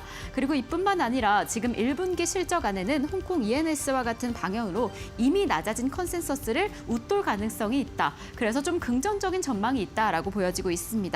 이뿐만 아니라 주가도 지금 우상향을 하는 흐름이어서 지금 상승세 이전과 함께 계속해서 이어질 수 있을지 그 힘을 계속 이어갈 수 있을지 저희는 조금 더 집중해서 살펴보시면 좋을 것 같습니다. 네, 이어서 마켓무버 시간으로 이어가 보도록 하겠습니다. 오늘도 6개 기업을 함께 살펴볼 텐데요. 오늘은 주식회사 플래저의 김덕호 대표 그리고 이지스탁의 이재은 대표 모셨습니다. 안녕하십니까? 네, 먼저 김덕호 대표님의 첫 번째 기업으로 바로 저희 시작을 해보도록 하겠습니다. 첫 번째 기업은 한화오션입니다. 저희 파이널 샷에서 이번 주에도 소개를 해드린 기업이기도 한데 오늘 보니까는 급등 흐름 나오고 있습니다. 계속해서 주가 잘 가고 있고 한화오션을 탑픽으로 꼽는 전문가분들 꽤 많으십니다. 김덕호 대표님은 이 기업을 왜 가지고 오셨을까요? 오늘 또 첫 번째 기업이네요. 그렇죠. 오늘 이제 조선주들이 좀 좋은 움직임들을 나타내고 있습니다. 네. 물론 이제 선박 관련돼서 이제 조선 수주가 이제 앞으로 많아질 거다라는 얘기는 사실상 올해 초부터도 이전부터도 계속 얘기가 나왔습니다만은 지금 이제 이 결정적인 정책적 모멘텀과 그리고 이제 추가적인 이벤트까지 좀 함께 좀 말씀을 드리겠습니다. 일단 지금 우리나라의 조선주들이 갑자기 급등을 한다. 이거는 필요한 수주 가능성이 높아지고 있다라는 점을 좀 강조를 드릴 수 있을 것 같은데 이게 어디서 나왔나라고 살펴보고 나니까 작년부터 해서 이제 미국의 5개 노조가 미국 의원에다가 계속 이제 제소를 한 내용이 있습니다. 바로 중국의 기업들이 지금 중국 당국으로부터 보조금을 너무 많이 받다 보니까 이 덤핑 경제에 대해서 미국의 조선 업계들이 절대 버틸 수가 없다. 이 부분에 대해서 조사를 착수해달라고 얘기가 나왔습니다. 자, 근데 이 5개 노조들이 마찬가지로 금속이라든가 선박 이런 우리가 잘 알고 있는 대형 노조들이다 보니까 사실 지금 미국도 대선을 앞두고 있는 마당에서 자국민들의 어떤 경제 활성화를 위해서는 당연히 여기에서 의원들이 움직일 수밖에 없다는 정치적인 움직임도 나타났다고 좀 보시면 될 것 같고요. 이미 이제 이 신재생 에너지 관련된 부분에서는 미국의 제넷 옐런 장관도 여기에서 언급을 한 바가 있었습니다. 그래서 관세 부과를 검토하겠다 얘기가 나왔죠. 이미 1월부터 해서 이후에서는 유럽에서는 마찬가지로 전기차 시장 관련해서도 계속 주목을 하고 있는데 이처럼 이제 중국에 대한 경제 압박을 계속 강화를 하고 있는 겁니다. 그러다 보니까 이렇게 우리나라에 있는 많은 조선 업계들 같은 경우에는 그동안 중국에 빼앗겨 왔던 선박 건조에 대한 수주들을 다시 한번 받을 수 있는 공정한 가격 경쟁에서의 입찰을 한 번 더 노려보자라는 개념이 좀 나왔다고 보시면 될 것 같고요. 오늘도 유독 이렇게 하나오션하고 HC 현대중공업이 좀 많이 올라간 이유는 크게 앞서서 말씀드렸던 이 정책적 모멘텀과 더불어서 이제 무인 함정 사업을 이제 본격화하겠다. 그래서 실제 가동을 하겠다라고 얘기가 나왔는데 요걸 좀 살펴보고 나니까 이제 개념이 크게 두 가지입니다. 그러니까 잠수정을 이제 만드는 것이 있고요. 그다음에 무인 수사감, 그러니까 물 위에 떠 있는 함선인데 이제 기뢰 제거를 목적으로 하는 이 함선을 만드는 것이 좀 목표다라고 지금 얘기가 나오고 있습니다. 그래서 사실 이제 하나오션 같은 경우에는 그동안 잠수함 쪽에는 좀 특허가 많이 있었습니다. 그래서 뭐 지난 22일에도 이제 바로 어제죠. 이제 캐나다 경제사절단이 이제 하나오션과 현대중공업을 좀 찾았는데 대형 함정 건조 관련해서 이렇게 얘기가 나왔는데 이게 잠수함 관련이었습니다. 신형 잠수함 12척을 이제 총 70조 원 간의 규모의 이 경쟁을 누가 먼저 할 것이냐 이거를 좀 따져보는 과정에서 좀 접근했다고 보여지고요.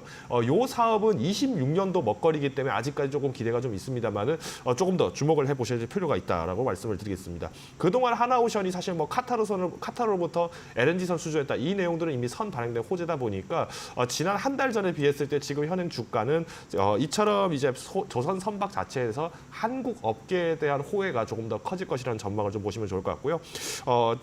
오늘 이번에 이제 또 이번에 또 마찬가지로 또 좋은 실적들이 나왔습니다. 17일에 이제 LPG 선박 또 마찬가지로 또 수주를 또 받게 됐습니다. 요거는 이제 미주 지역에서 받은 수주이기 때문에 작년 매출 기준으로 하면 약 2.2% 정도밖에 되지는 않습니다만 꾸준한 성장을 좀 보이고 있는 이 하나오션을 한번 주목해 보실 필요가 있다 요약을 드리겠습니다. 네, 알겠습니다. 한화오션은 꾸준한 실적 성장세가 계속해서 이어지고 있는 상황이고요. 그렇다면 이어서 두 번째 업종을 만나보도록 할 텐데 이진 대표님께서 가지고 오셨습니다. 은행주 가지고 오셨는데 이번 주 들어서 잘 가고 있습니다. 요 기업들 어떻게 보고 계십니까? 네, 일단은 저 PBR 관련돼서 한동안 좀 기대감이 소멸되는 느낌이었다가 다시 한번 이제 최상무 부총리로 이제 발언들로 필두로 해서 다시 한번 시장에서 좀 밸류업 관련된 기업들 움직임이 나와주고 있고 기대감이 실리는 모습인데요. 일단 법안 통과라던가 이런 부분들이 좀 진행이 돼야 되긴 하겠지만 긍정적인 이슈들이 계속 나와주고 있고 오늘 거래소에서도 자차 밸류업 자문단 회의 열었다는 소식 그리고 이제 하반기에 밸류업 자율공시가 5월 달로 앞당긴다는 소식 계속해서 소식이 좀 나와주고 있는 상황에서 지금 은행 관련주들 1분기 실적을 앞두고 좀 예전에는 약간 오히려 ELS 이제 판매에 따른 일회성 비용이라든지 이쪽으로 좀 걱정하는 우려의 목소리가 많이 나왔다라고 한다면 이제는 긍정적인 얘기들이 좀 나와주고 있는데요. ELS에 대한 이제 불편함이 좀 큰 종목이 KB금융 같은 경우인데 이제 결국 은행주들 중에서 충당금이라든지 이런 것들을 잘 준비를 해놓은 기업들은 이러한 1분기 실적에서도 일회성 비용이 나가긴 하겠지만 좀 부드럽게 잘 좀 이렇게 연결돼서 좀 지나갈 것이다라는 의견이 좀 지배적이라고 할 수가 있을 것 같고 특히 이제 다른 것보다도 이제 KB금융 같은 경우에는 업종 내에서 자본 비율 이런 것들이 좀 탄탄하다 보니까 앞으로 주주 환원 쪽이라든지 이런 쪽으로도 기대해볼 수가 있다라는 평가를 받고 있고 결국에 은행주들 안에서도 내부적으로 사업이 어떻게 진행이 되는지를 좀 보셔야 되는데요. 사업이 잘 진행이 되고 이런다 보면은 결국에는 ROE도 올라가고 밸류업 프로그램에 좀 부합하는 움직임들이 계속해서 좀 나올 수 있기 때문에 이런 부분도 지켜보시면 좋을 것 같고요. 일단 밸류업 관련돼서 아직까지는 좀 아직은 못 믿겠다. 아직은 통과에 대한 부분 좀 있어야 된다라는 의견도 없지는 않아 있지만 물론 저도 개인적으로는 수급적으로는 좀 아쉬운 부분이 있기는 합니다만 그래도 추가적인 상승 여력은 지금 시장에서 보여주듯이 좀 괜찮지 않을까라고 생각을 하고 있고요. 성장주들이 약간의 이제 하방 압력을 받을 때 그때 오히려 이쪽 관련된 종목들이 좀 기회를 삼아서 시소 타기처럼 지난번에도 그런 비슷한 모습이 나타났는데 이번에도 좀 그러한 모습 나타날 수 있는 가능성도 있기 때문에 저는 은행 관련주들도 개인 투자자분들이 좋아하는 섹터의 종목들은 아니지만 좀 관심 있게 보셔야 되지 않나라는 의견 드리고 싶습니다. 네, 많이 올라가면은 좋아하는 거 아닐까 싶은데 뭐 KB금융도 이번 주 들어서 올라왔고 은행주 안에서는 사실 선별적으로 그 안에서 내부적인 사실 회계를 잘 봐야 된다라는 의견 전해주셨습니다. 그렇다면 오늘 시장에서 움직이고 있는 이슈 두 번째 이슈 어떤 것일까요? 이어서 신유정 앵커가 전해드립니다. 네, 시장을 움직일 마켓무버 자동차를 또 빼놓을 수가 없겠죠. 저 PBR 관련주로 올 1분기 주가 흐름이 좋았는데 4월 들어서 역시나 좀 힘을 내지 못하고 있었습니다. 밸류업 프로그램에 대한 기대감이 꺾이면서 함께 좀 주춤하는 듯한 모습이었는데 최근에 다시 움직임이 시작되고 있습니다. 그렇다면 이제 다시 움직이나 이제 곧 발표될 실적을 기반으로 움직이게 될까라는 관심이 집중되고 있는 상황인데 무엇보다 지금은 하이브리드 차량의 판매가 좀 견조하게 나타나게 된다라고 합니다. 그래서 이를 기반으로 현대차와 기아와 같은 완성차 중심으로 실적이 좋게 나타날 것이다. 힘이 좀 좋게 나타날 것이다. 라는 흐름이 보여지고 있는데요. 그렇다면 이 대표적인 저 PBR 관련주 현대차와 기아의 흐름 좀 체크를 해보겠습니다. 지금 이 두 종목 같은 경우에는 무엇보다 적극적인 주주 환원 정책을 시행하면서 주가 레벨이 상승을 하고 있습니다. 이뿐만 아니라 PBR 역시나 좀 상승하는 흐름을 보이기도 했는데요. 현대차는 PBR 0.68배, 기아는 0.95배까지 상승하는 흐름을 보이기도 했습니다. 이러한 흐름 속에서 또 함께 체크해 보셔야 할 것은 미국 시장의 성적입니다. 미국 시장 안에서 현대차와 기아차, 완성차 위주로 성적이 좋습니다. 이 견조한 수요 흐름이 지속되고 있는 건데요. 특히나 친환경차 중심의 판매 대수가 지속적으로 상승하고 있다라고 합니다. 사실 미국 시장 안에서 이 전기차 성장세는 좀 둔화되고 있다라고 보여지고는 있지만 현대차와 기아는 점유율이 점차 늘어나고 있는 상황이어서 이러한 기세라면 조금 더 긍정적인 전망을 갖지 않을까라는 생각이 들고요. 그리고 지금 전반적으로 하이브리드 차량 반등 구간에 진입했다라는 흐름이 보여집니다. 이러한 흐름이라면 현대차와 기아 조금 더 기대가 되는데요. 이러한 흐름 안에서 점유율도 점차 증가하고 성장성도 증가하고 있어서 계속 좀 체크해 보셔야 할 것 같습니다. 지금 이러한 시점 안에서 무엇보다 가장 기다리고 있는 건 실적인데요. 이 현대차와 기아 실적을 대기하고 있습니다. 이렇게 시장 확대에 따른 기대감 그리고 성장에 대한 기대감을 안고 있는데 성적은 어떻게 나오게 될까요? 우선 미국 업황이 좀 탄탄하다, 견조하다라고 보여지는 시점이고 그리고 무엇보다 자동차가 고환율의 대표적인 수혜주로 꼽히고 있어서 지금 국내 생산량의 상당한 양을 수출하고 있는 상황이어서 고환율 수혜까지 얻게 된다라고 한다면 밸류에이션 기대감도 얻을 수 있지 않을까라는 생각이 듭니다. 현대차는 이러한 측면에서 안정적인 실적이 드러날 것이다라고 이야기가 나오고 있고요. 기아차는 단기적인 밸류에이션에 대한 부담감은 있지만 그럼에도 불구하고 추가 모멘텀이 충분히 작용이 될 것이다라는 긍정적인 전망이 보여지고 있습니다. 이렇게 매출과 영업이익 역시나 상승할 것이다라는 전망이 보여지고 있는 가운데 어떠한 성적을 공개하게 될지 그리고 이러한 성적이 이 현대차, 기아차뿐만 아니라 자동차 업황을 어떻게 이끌 수 있을지 조금 더 자세히 살펴보시면 좋을 것 같습니다.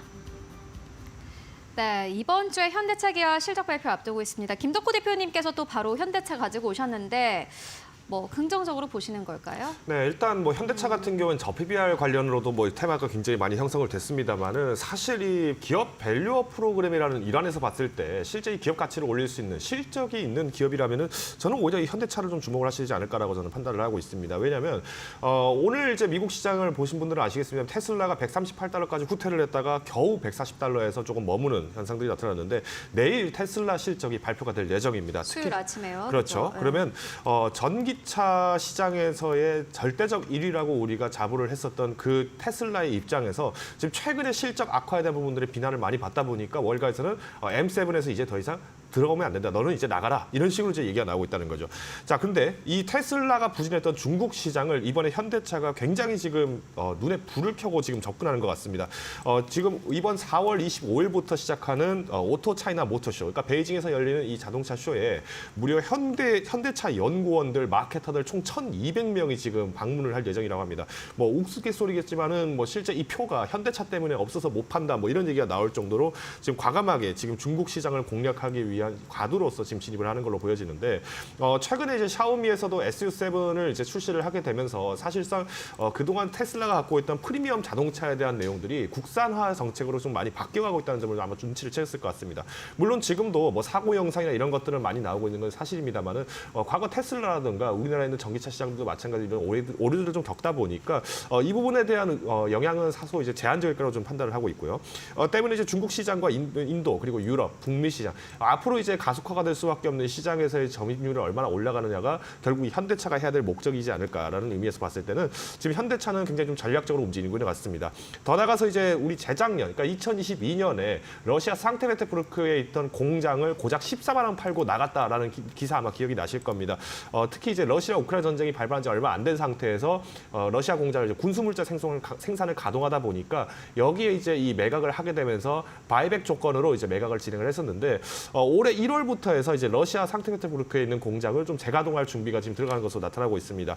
러시아 지금 이제 러시아 부총리 겸 이제 산통부 장관의 입장에서 좀 언급을 한 바에 따르면은 올해 중반기부터 해서 현대차 공장이 다시 정상 가동화 될 것이다라고 얘기가 나오고 있는데 이 말은 현대차가 이 러시아에서 생산한 제품을 북미 지역으로 당장 매출을 잡지는 않을 것 같고요. 오히려 중국 시장을 좀 겨냥할 가능성이 굉장히 높다는 점에서 봤을 때는 그동안 우리가 중국에서 지금 점유율을 뺏기고 있다 가격 경쟁면을 오히려 오히려 러시아 공장을 활용할 가능성도 일부 있다는 점을 좀 참고하시면 좋을 것 같습니다. 그래서 저는 이 현대차가 내년부터 해서 좀 기대가 되는 부분들은 당연히 FSD, 즉 자율주행 부분을 좀 주목을 하고 있는데 이미 인천 대교부터 해가지고 이 송도 지역 인근을 내년 상반기 중에는 시험차를 이제 운행을 하겠다는 얘기가 발표가 나왔었죠.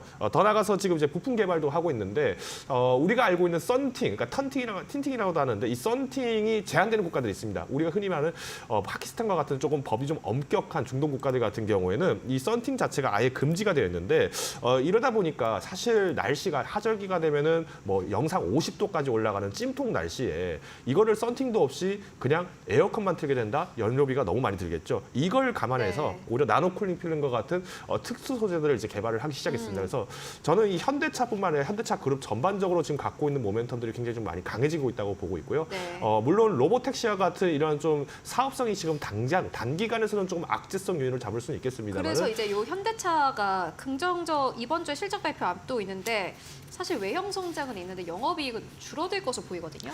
이게 이제 말씀하신 것처럼 이 영업이익이 굉장히 후퇴를 할 것이다라는 얘기가 나오는 것도 사실은 굉장히 후퇴는 아니에요. 한 3% 그쵸. 정도 낮아지는 건데 저는 이 정도면은 사실상 자동차 업계 입장이면은 이 마진율이 굉장히 많이 훼손됐다고 얘기를 할 수 있을 것 같은데 그 중에서 이제 발목을 잡는 섹터가 어딘가라고 제가 살펴보고 나니까 이 자율주행 부분이 될 수밖에 없었습니다.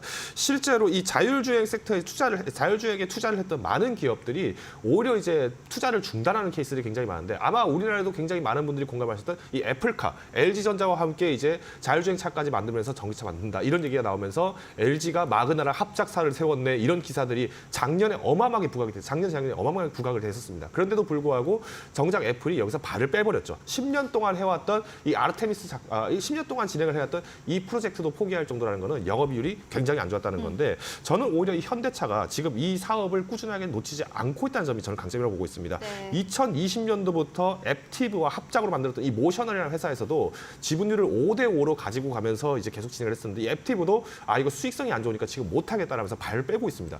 그러면 오히려 지금 이걸 잡고 있는 기업들이 뭐냐? 아마존과 알파벳과 같은 대형 IT 기업들만 지금 진행을 하고 있는데 순수 자동차 업체 중에서 이쪽을 계속 투자하고 있는 기업 중에는 현대차 그리고 우리가 잘 알고 있는 테슬라가 거의 대표적입니다. 그러면 저는 북미 시장에 진출을 했을 때 이 자동차 자체의 본연의 기능성을 조금 더 부각을 할 수 있는 현대차 입장에서는 조금 더 기다리면 보셔도 충분히 기대가 된다라고 요약을 드리겠습니다. 네, 현대차의 자율주행 이야기까지 해주셨는데 사실 이번 주에는 실적을 봐야 되지 않나라는 개인적인 생각 들고요.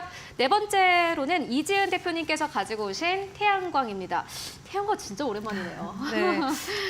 그동안 이제 주가가 굉장히 부진했던 흐름이 이제 나오다가 그죠. 네. 이제 미국과 중국의 분쟁 이슈가 있으면서 최근에 움직임이 좀 나오기도 했습니다. 그러다가 이제 방아쇠를 좀 잡아당긴 게 오늘 소식이 있었는데 이제 오픈 AI CEO인 샘 올트만이 태양광 스타트업에 투자를 하겠다라는 소식이 나왔습니다. AI가 부상을 하면서 이제 데이터 센터를 가동하는 데 필요한 전력 수요 계속해서 좀 급증하고 있는 상황이고요.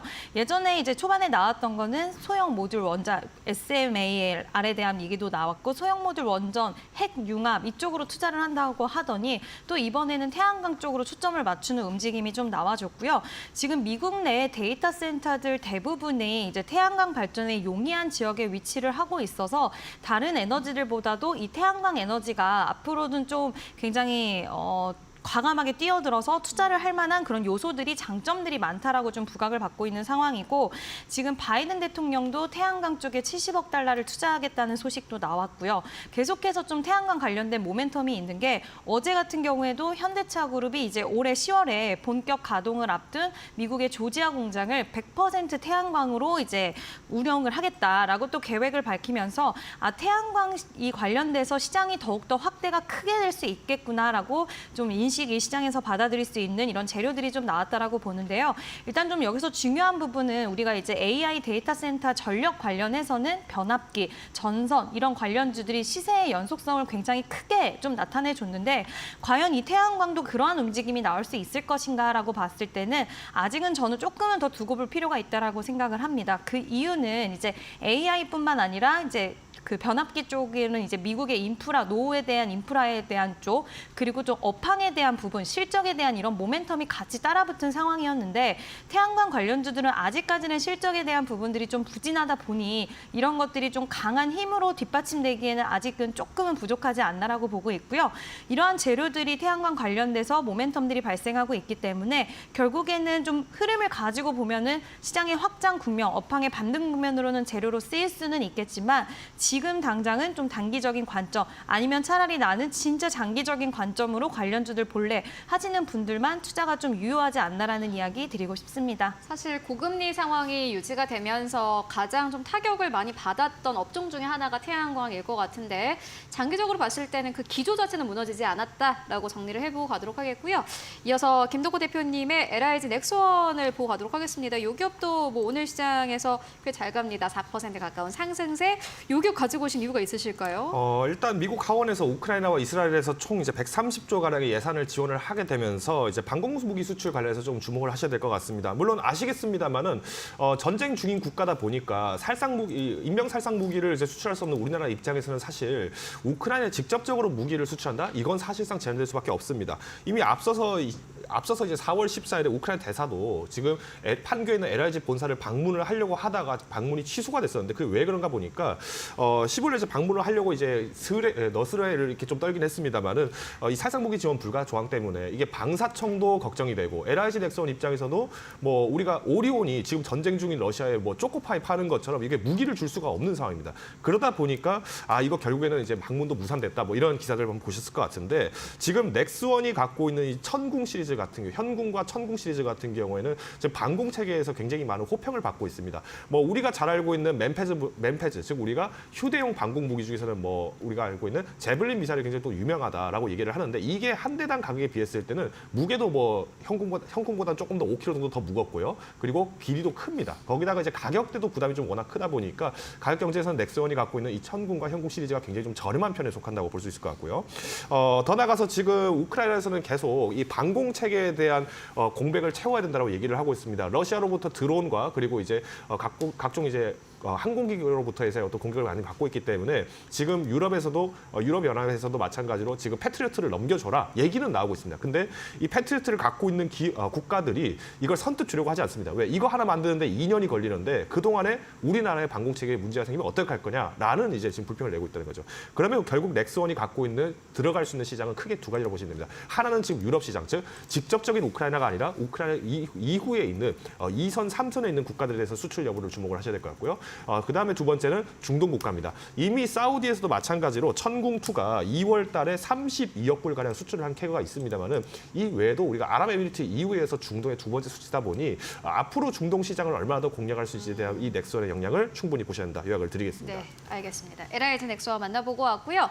이어서 마지막은 제약 바이오입니다. 제약 바이오는 사실 이슈가 있는 기업 잘 잡으면 진짜 지금 시장에서 가장 승자가 아닐까 하는 생각도 드는데 이 업종 왜 가지고 오셨을까요?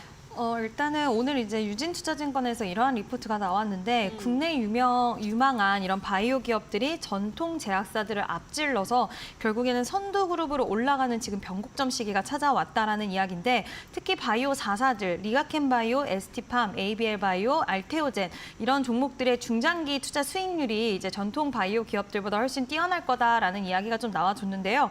일단 이러한 기업들의 오늘 흐름만 보더라도 좀 메이저 수급의 유입도 볼 수가 있고 또 이제 6월달에 아스코라는 이제 학회 모멘텀 일정이 있습니다. 그동안 이제 금리에 대한 부분들 이제 인하의 후퇴 기대감이 이제 좀 많이 좀 소멸이 됐잖아요. 그러면서 시장에서 바이오 종목들이 단기적으로 조정세가 들어갔었는데 이러한 흐름들이 오늘 기점으로 해서 저는 좀 추세 반등이 나와줄 수 있다라고 보고 있고 얼마 전에 HLB 같은 경우에도 이제 적응증 확대 소식이 나오면서 훈풍이 좀 불어 있는 상황이었고 그동안 시장에서 제약 바이오 종목들을 좀 이제 끌고 갔던 선두주자 종목들의 흐름들을 보면은 결코 이 기업들의 그동안에 해왔던 이제 신약에 대한 모멘텀이라든지 이런 것들이 바뀐 거는 없습니다. 단지 이제 전체적으로 시장이 좀 불확실성이 확대가 되면서 조정 국면에 들어갔던 거기 때문에 다시 한번 고개를 들어줄 수 있는 가능성 충분히 열려 있다라고 보고 있고요.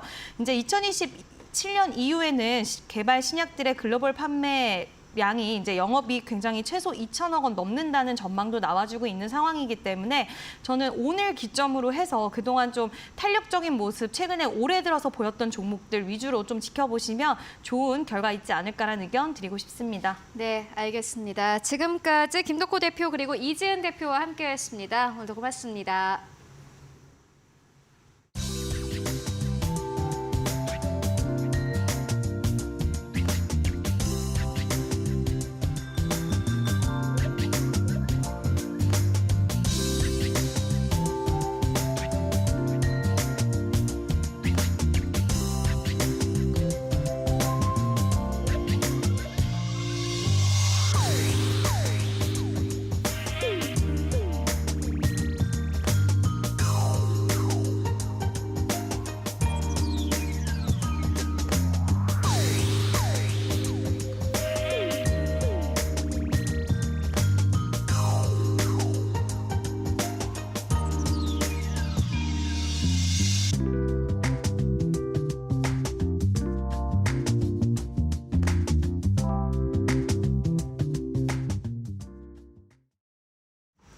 네, 이어서 마감 전략 세워보고 가도록 하겠습니다. 오늘은 하이투자증권 스마트 PB센터 이화진 과장 연결해서 이야기 들어보고 가도록 하겠습니다. 안녕하십니까?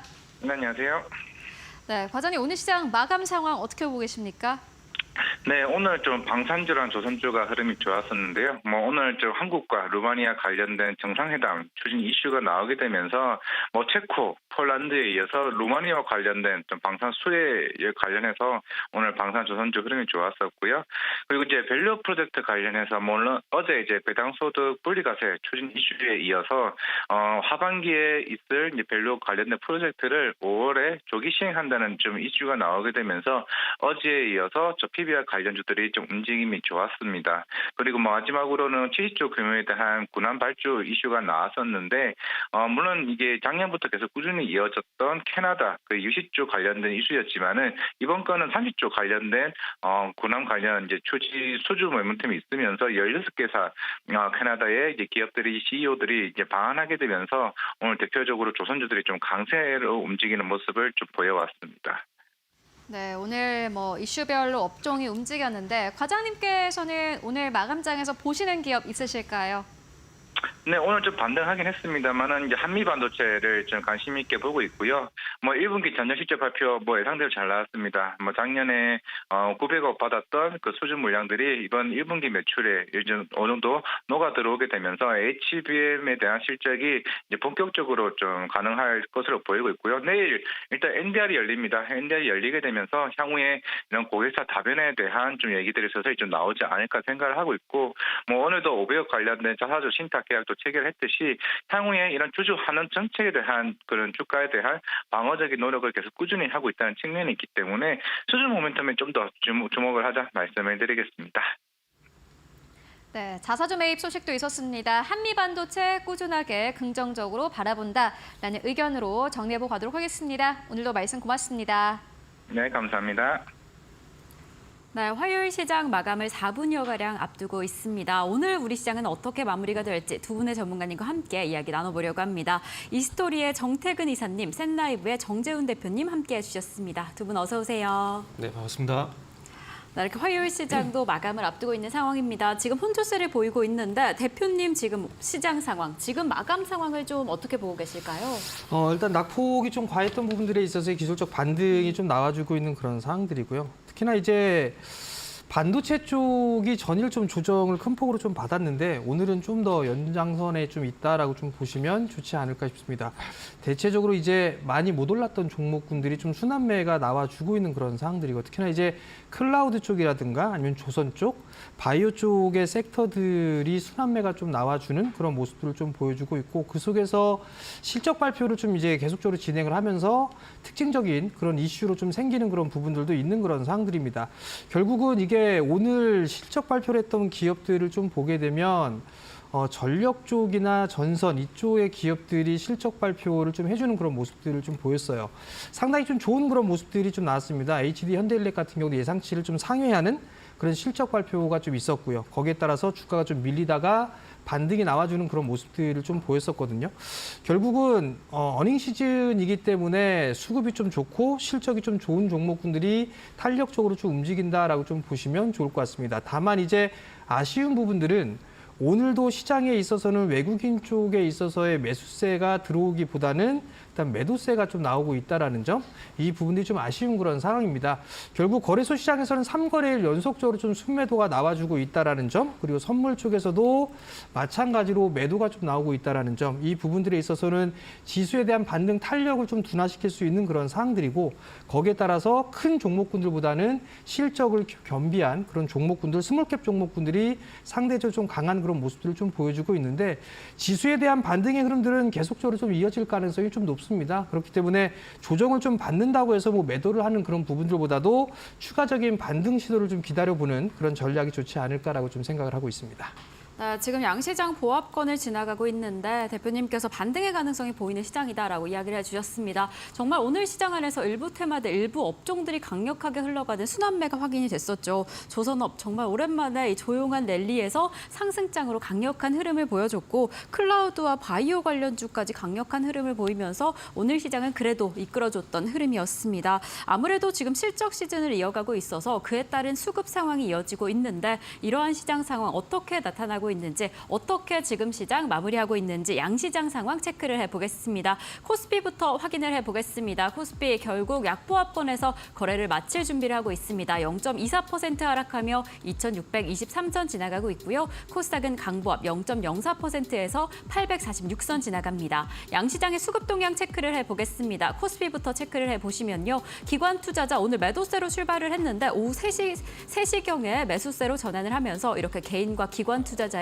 동반 매수세 확인이 됩니다. 외국인 투자자 오늘로써 4거래일째 매도세 이어가고 있습니다. 코스닥 시장 수급 동향도 바로 체크를 해보겠습니다. 네, 코스닥 시장 안에서는 개인 투자자 홀로 담아냅니다. 하지만 외국인과 기관 투자자의 동반 매도세로 지수의 하방 압력 가하고 있습니다. 각각 510억 원, 313억 원 덜어내고 있습니다. 그럼 저희는 바로 이어서 원달러 환율 체크를 해보겠습니다. 오늘 원달러 1,378원에서 거래를 마칠 준비를 하고 있습니다. 아무래도 지금 1분기 GDP와 3월 PC를 대기하고 있는데, 이러한 이슈들, 시장 지표들이 어떻게 나오게 될지 이러한 이슈를 대기하면서 달러화 보합세로 흘러가고 있습니다. 오늘 우리 양시장 보합권을 지나가면서 혼조세로 거래를 마칠 준비하고 있습니다.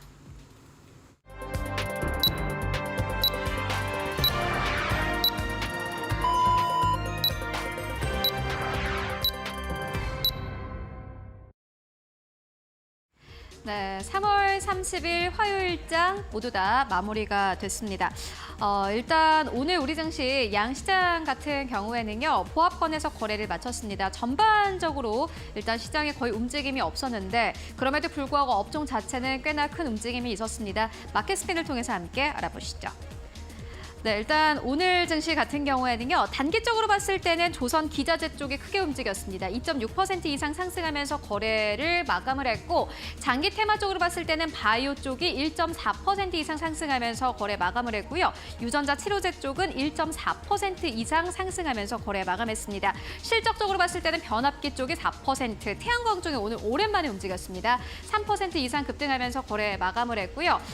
SDN이 오늘 시장에서 26.9% 이상 상승하면서 태양광을 사실상 이끌다시피 했고, 마이크로 투나노도 역시나 마찬가지로 25% 이상 급등하면서 이 윌링스는 19% 이상 급등하면서 거래 마감을 했습니다. 그리고 반도체 기업들 가운데서도 약간 좀 희비가 엇갈렸는데, 사피엔 반도체 18% 이상 급등을 보였고요. 그리고 업종별로 모두 다 합쳐서 봤을 때는 조선 쪽이 아주 크게 움직였습니다. 3.5% 넘게 상승하면서 거래 마감했고, 전기가스 쪽도 역시나 마찬가지로 2% 이상 상승하면서 거래 마감했습니다. 그렇다면 오늘 시장 지수는 어느 정도에서 마감을 했을지 함께 지수 마감 상황 만나보시죠. 네, 오늘 양시장이 약보합에서 거래를 마쳤습니다. 오늘 코스피 지수 같은 경우에는요, 2,623선에서 거래 마감을 했고요. 코스닥 지수 0.04% 이상 하락하면서 거래 마감을 했습니다. 오늘 장중 내내 외국인과 기관 투자자들은 계속해서 파는 흐름 보여줬습니다. 일단 오늘 외국인들 같은 경우는 2,500억 원 넘게 던졌습니다. 그리고 코스닥 같은 경우에는 845선에서 거래 마감했는데, 오늘 코스피 시가총액 1위권부터 5위권까지를 함께 만나보시죠. 삼성전자부터 우선주까지 일제히 밀리면서 거래 마감했습니다. 삼성전자, SK하이닉스 이번 주 들어서 조정 흐름 보여주고 있습니다. 삼성전자의 경우는 0.7% 하락세, SK하이닉스 0.35% 하락하면서 17만 1,000원대, 7만 5천원대에서 거래 마감했고요. LG엔솔이 좀 크게 밀렸습니다. 2% 이상 하락하면서 거래를 마감을 했는데 전기차 쪽 그리고 2차 전지 쪽의 반등은 짧았습니다. 그리고 간밤에 테슬라가 다시 한번 급락 흐름을 보였습니다. 150달러 선 아래에서 거래를 마감을 했는데요. 테슬라가 여러 가지 모델을 중국에서 다시 한번 인하해서 판매를 하겠다라고 밝혔고 이에 따른 수익성에 대한 우려가 나오기 시작을 합니다. 그리고 우리 시간으로 수요일 아침에 테슬라가 드디어 실적 발표 앞두고 있는 상황입니다. 실적이 좋지 않을 것이다라는 우려감 나오면서 2차 전지 쪽 그리고 전기차 기업들이 일제히 밀리면서 거래 마감했고요. 삼성 바이오로직스가 1% 이상 하락하면서 거래 마쳤습니다. 6위권부터 10위권까지 함께 만나보시죠. 네, 현대차와 기아는 상승하면서 거래 마감하기는 했습니다만은 큰 폭의 상승은 아니었고 오히려 본이 음봉으로 거래 마감했네요. 현대차 같은 경우에는 1.8% 이상 상승세, 현대차와 기아 같은 경우에는 전체적으로 이번 주에 나올 실적이 외형 성장은 있었을 것이다. 매출은 늘었을 것이지만은 영업이익단은 줄었을 것이다라는 전망 나오고 있습니다. 일단 오늘 시장에선 그럼에도 불구하고 상승세, 그리고 셀트리온은 0.5% 상승하면서 17만 9,700원대, 그리고 포스코홀딩스와 네이버가 일제히 밀리면서 거래 마감했습니다. 1위권부터 10위권까지 봤을 때는 일단 기업 밸류업 프로그램 안에 들어가는 기업들이 대체적으로 올랐고요. 그 이외에는 다시 한번 조정이었습니다. 그렇다면 코스닥 1위권부터 5위권까지는 어땠을까요? 함께 만나보시죠. 네, 오늘 코스닥 1위권부터 5위권까지 에코프로 BM 다시 밀렸습니다. 2.7% 이상의 하락세, 역시나 마찬가지로 간밤에 또 여러 가지 우려가 있었던 테슬라를 따라서 2차 전지 쪽은 움직였고요. 양극재도 역시나 마찬가지입니다. HLB가 오늘 시장에서 강보합권, 알테오젠이 그나마 좀 크게 움직였습니다. 4.5% 이상 상승세, 제약바이오 쪽은 계속해서 이슈가 있는 기업들, 이 매수세가 들어오고 있는 상황이고요. 6위권부터 10위권까지를 함께 만나보시죠. 리노공업은 어제 이어서 오늘까지 좀 급하게 밀렸습니다. 리노공업 2.8% 이상 하락하면서 24만 2,500원대에서 거래 마감을 했고요. 오늘 코스닥 내에 상장되어 있는 이 반도체 소부장 쪽은 일제히 밀리면서 거래 마감했는데 HPSP가 오늘 시장에서 3.7% 이상 하락하면서 오늘 시장에서 4만 3천원대 깨졌습니다. 4만 2천원대까지 내려오면서 거래 마감했고 그래도 로봇주는 계속해서 시세가 살아있는 모습 보여주고 있습니다. 레인보 로보틱스 강보합권에서 17만 2천원대에서 거래 마감했고요. 이오테크닉스가 오늘 시장에서 2.4% 이상 하락하면서 거래 마감했습니다. 오늘 코스피 코스닥 양시장 모두 다 시가총액 상위 안에서는 사실상 특징적인 종목은 없었고요. 업종별로 결국에는 오늘 시장은 분석을 해야 하는 장일 것 같습니다. 지금까지 마감 상황 살펴보고 왔습니다. 네, 이렇게 화요일 시장 약보합권으로 거래를 마쳤습니다. 오늘 시장은 이렇게 마무리가 됐고 그렇다면 저희는 내일을 향한 전략을 단단하게 이어가 봐야겠죠. 내일당 투자 전략 이사님과 함께 먼저 이어가 보도록 하겠습니다. 이사님, 이렇게 오늘 시장 마무리가 됐는데 네. 우리 내일 시장은 좀 어떻게 대비하시는 게 좋을까요? 어떻게 보고 계실까요? 일단은 어제도 말씀드렸지만 시장 얼추 이제 바닥은 잡았다고 봐집니다. 근데 이제 반등으로 가기 위한 힘이 조금 부족한 것 같아요. 일단은 4월달 들어서 지속적으로 좀 하락이 나오다 보니까 일단 시장 전반적으로 투자 심리가 좀 많이 약해져 있다라고 보시면 좋을 것 같습니다. 그러다 보니까 어떤 그 폭발적인 모멘텀이 아니게 된다라면은 반대하기 쉽지 않은 부분들이고요. 그리고 투자 심리가 조금 이제 개선이 돼야 좀 바닥을 좀 확실하게 다지고 또 반등이 나서지 않을까 하는 생각을 좀 하고 있습니다. 그 중심에 반도체를 말씀을 안 드릴 수가 없는데 일단 최근에 엔비디아가 좀 약세를 보이게 되면서 반도체가 전반적으로 조금 영향을 받고 있는 상황입니다.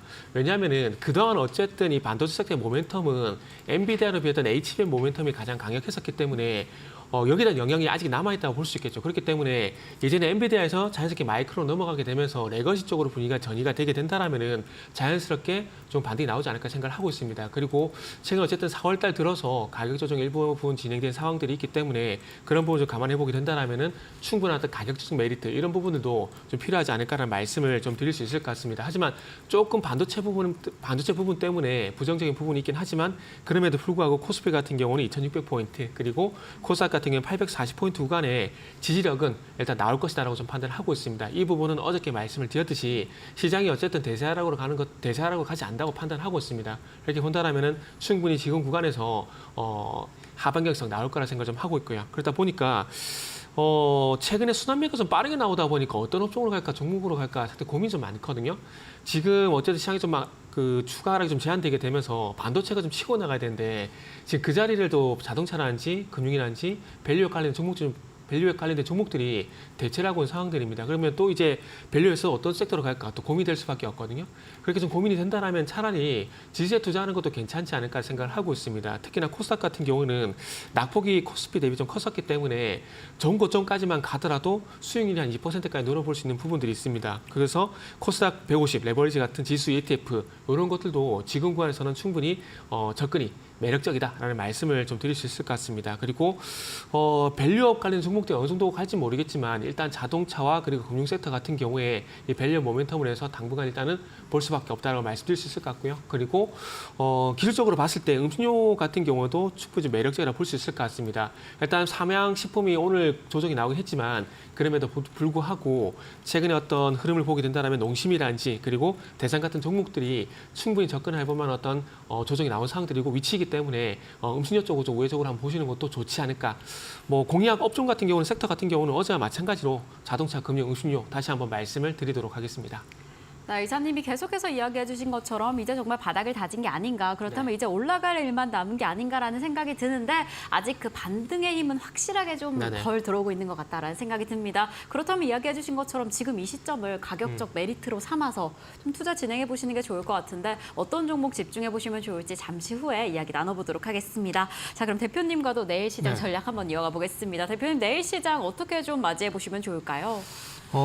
우선 지난주에도 좀 제법 밀렸었고 이제 바닥을 좀 다지는 그런 모습들을 좀 보여주고 있는 그런 상황들입니다. 사실 올라간 부분들이 크게 없는 상황에서 종목군들이 좀 많이 밀려 내렸었고요. 이게 국내 기업들의 좀 문제가 아니라 일단 지정학적 리스크에 대한 부분들 때문에 추가적으로 좀 하락을 보이는 그런 모습들이었습니다. 어찌됐든 시장은 바닥을 좀 잡아가는 그런 모습들이 좀 나올 수 있다라고 좀 판단을 하고 있고요. 추가적인 반등세는 충분히 좀 나올 수 있다. 그러면 결국은 2,700선 언저리 때까지는 자율적인 반등이 좀 나올 수 있다라는 이제 포커스를 좀 맞출 필요성은 있을 것 같고요. 여전히 순환매 관점으로 좀 봐야 되지 않을까 싶습니다. 최근 들어서 반도체 쪽의 종목군들이 제법 많이 올랐었고 이제 조정기에 좀 들어가 있는 그런 상황들인데 반도체 쪽에 있어서의 수급이 좀 살아나야지만 지수의 반등은 탄력적으로 움직일 수 있는 그런 자리다라고 좀 보셔야 될 것 같아요. 우선 두 가지로 좀 전략을 세우는 게 좀 좋을 것 같은데요. 단기적인 관점이냐 중장기적인 관점이냐 이 두 가지를 좀 세워서 보면 좋지 않을까라고 좀 보여지고요. 단기적인 시각으로 좀 보게 된다라면 기술적인 분석이 좀 필요하지 않나라고 좀 보여집니다. 최근 들어 실적이 좀 잘 나오는 기업들 그리고 21선 자리대가 21선 방향성이 우상향을 하고 있는 그런 기업들 거래 대금이 좀 들어와주는 그런 기업들이 좀 좋지 않나라고 좀 보여지는데 대체적으로 거래량이 상당히 좀 늘어나는 그런 모습들이에요. 그럼 지금부터 만약에 본다라면 반도체 쪽에 있어서 유리기판 쪽이나 이런 부분들은 여전히 좀 이슈를 품고 있는 그런 상황들이기 때문에 그런 쪽 같은 경우는 트레이딩 관점으로 좀 보는 전략이 좋지 않나라고 좀 보여지고요. 반대로 이제 중장기적으로 좀 봐야 될 부분들에 있어서는 실적이 좀 좋아짐에도 불구하고 올라가지 못한 그런 종목군들이나 업종군들이 좀 있는 그런 상황들이거든요. 대표적으로 보게 되면 전력 쪽이라든가 변압기라든가 전설 이쪽은 많이 올랐습니다. 전력에 대한 수요라든가 이런 부분들이 늘어나면서 실적이 늘어날 것이다라는 그런 기대감이 있었죠. 실적도 상당히 좀 잘 나오는 그런 모습들을 좀 보였었고요. 그러면 에너지 쪽에 있어서도 관심을 가질 필요성은 있어 보입니다. 태양광 쪽이라든가 풍력 쪽에 있어서의 종목군들을 좀 보게 되면 CS윈드 같은 경우 올해 최고 실적을 좀 낼 것으로 예상을 하고 있습니다. 근데 주가는 못 올라갔어요. 그럼 이들 기업들 같은 경우는 중장기적인 관점으로 모아가는 전략이 나쁘진 않다라고 좀 보여지고요.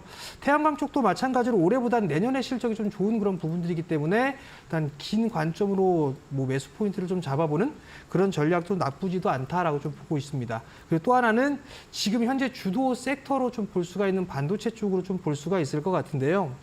한 번 더 내일부터 밀리는 그런 모습들을 보이게 된다면 저는 중기적인 관점으로 놓고 봤을 때 분할 매수 포인트를 좀 잡아도 좋다라고 좀 생각을 하고 있는데요.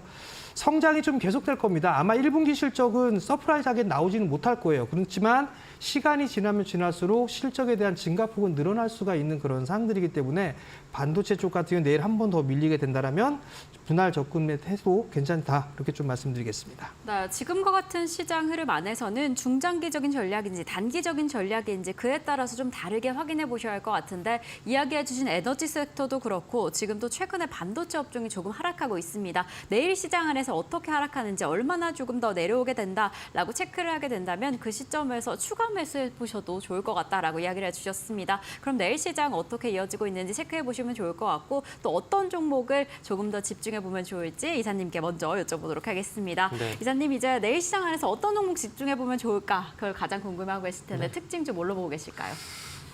특징 중에 이제 한글과 컴퓨터라는 한글과 종목을 컴퓨터. 좀 보고 있는데요. 네, 네. 사실 이 종목 같은 경우는 이제 4월 18일부터 좀 관심을 좀 가지고 있었습니다. 그래서 오늘 11%까지 급 상승이 나와서 조금 아쉬운데 일단 어쨌든 뭐 추가 상승 가능하다는 판단에 일단 준비를 좀 했습니다. 일단 오늘 아시겠지만 키움증권에서 리포트가 나왔죠. 90억이 넘는 1분기 영업이 예상이 된다는 얘기가 나오게 되면서 어닝 서프라이즈 이런 기대감을 이뤄가지고 12%, 11%까지 급등이 나온 상황입니다. 어쨌든 중요한 건 1분기 때 실적이 본업인 클라우드 부분의 어떤 실적이 상당히 좋을 거라는 것들 전체 반영을 하고 있다는 보시면 될 것 같아요. 뭐 어쨌든 이제 그 공공 부분의 어떤 클라우드 투자 이런 낙수 효과를 해가지고 일단 어쨌든 실적이 좀 기대가 되는 부분들이 있고 그리고 제가 보고 있는 부분들 실적보다는 이제 앞으로 AI 사업 그 강화 이런 부분을 좀 보고 있습니다. 올해 한컴 도큐먼트 QA라든지 그리고 한컴 어시스턴트 베타 버전 여기 출시가 될 예정인데 이런 것들 출시를 하게 되면서 AI 라인업을 강화를 할 예정이라고 합니다. 물론 MS에 미치지 못하는 작은 시총이긴 하지만 미국에 MS가 있다면 우리 한국에는 한글 컴퓨터가 있다 이런 얘기를 좀 농담 삼아 할 수가 좀 있을 것 같습니다. 어쨌든 한컴 독스 외 클라우드와 AI 라인업을 강화를 할 예정이고요. 그러면서 올해 R&D 예산에서 한 35%가량을 소프트웨어 쪽으로 투입을 한다라고 합니다. 그렇기 때문에 1분기 어닝 서프라이즈 이런 것도 있지만은 장기적으로 봤을 때 AI 사업을 강화를 하고 있다는 부분들 이런 것들에 좀 포커스를 맞춰보면 좋지 않을까 생각을 하고 있습니다. 그리고 이런 것 주목을 할 수밖에 없는 것들이 최근에 어쨌든 MS가 AI 관련돼 가지고 분위기를 현재 만들어주고 있어요.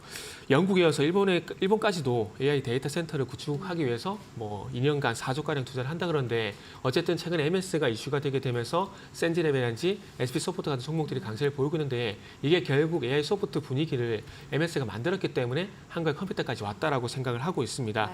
그래서 마지막으로 가격 전략만 좀 말씀을 드린다면은 일단은 지금 오늘 12%까지 오는 상황이기 때문에 목표가를 일단 27,000원을 잡았거든요. 근데 27,000원 같은 경우는 최종 목표가라기보다는 분기점이라고 보시면 될 것 같습니다. 그래서 여기서 추가적인 어떤 상승이 나온지 돌파가 나온지 좀 보시면 좋을 것 같고요.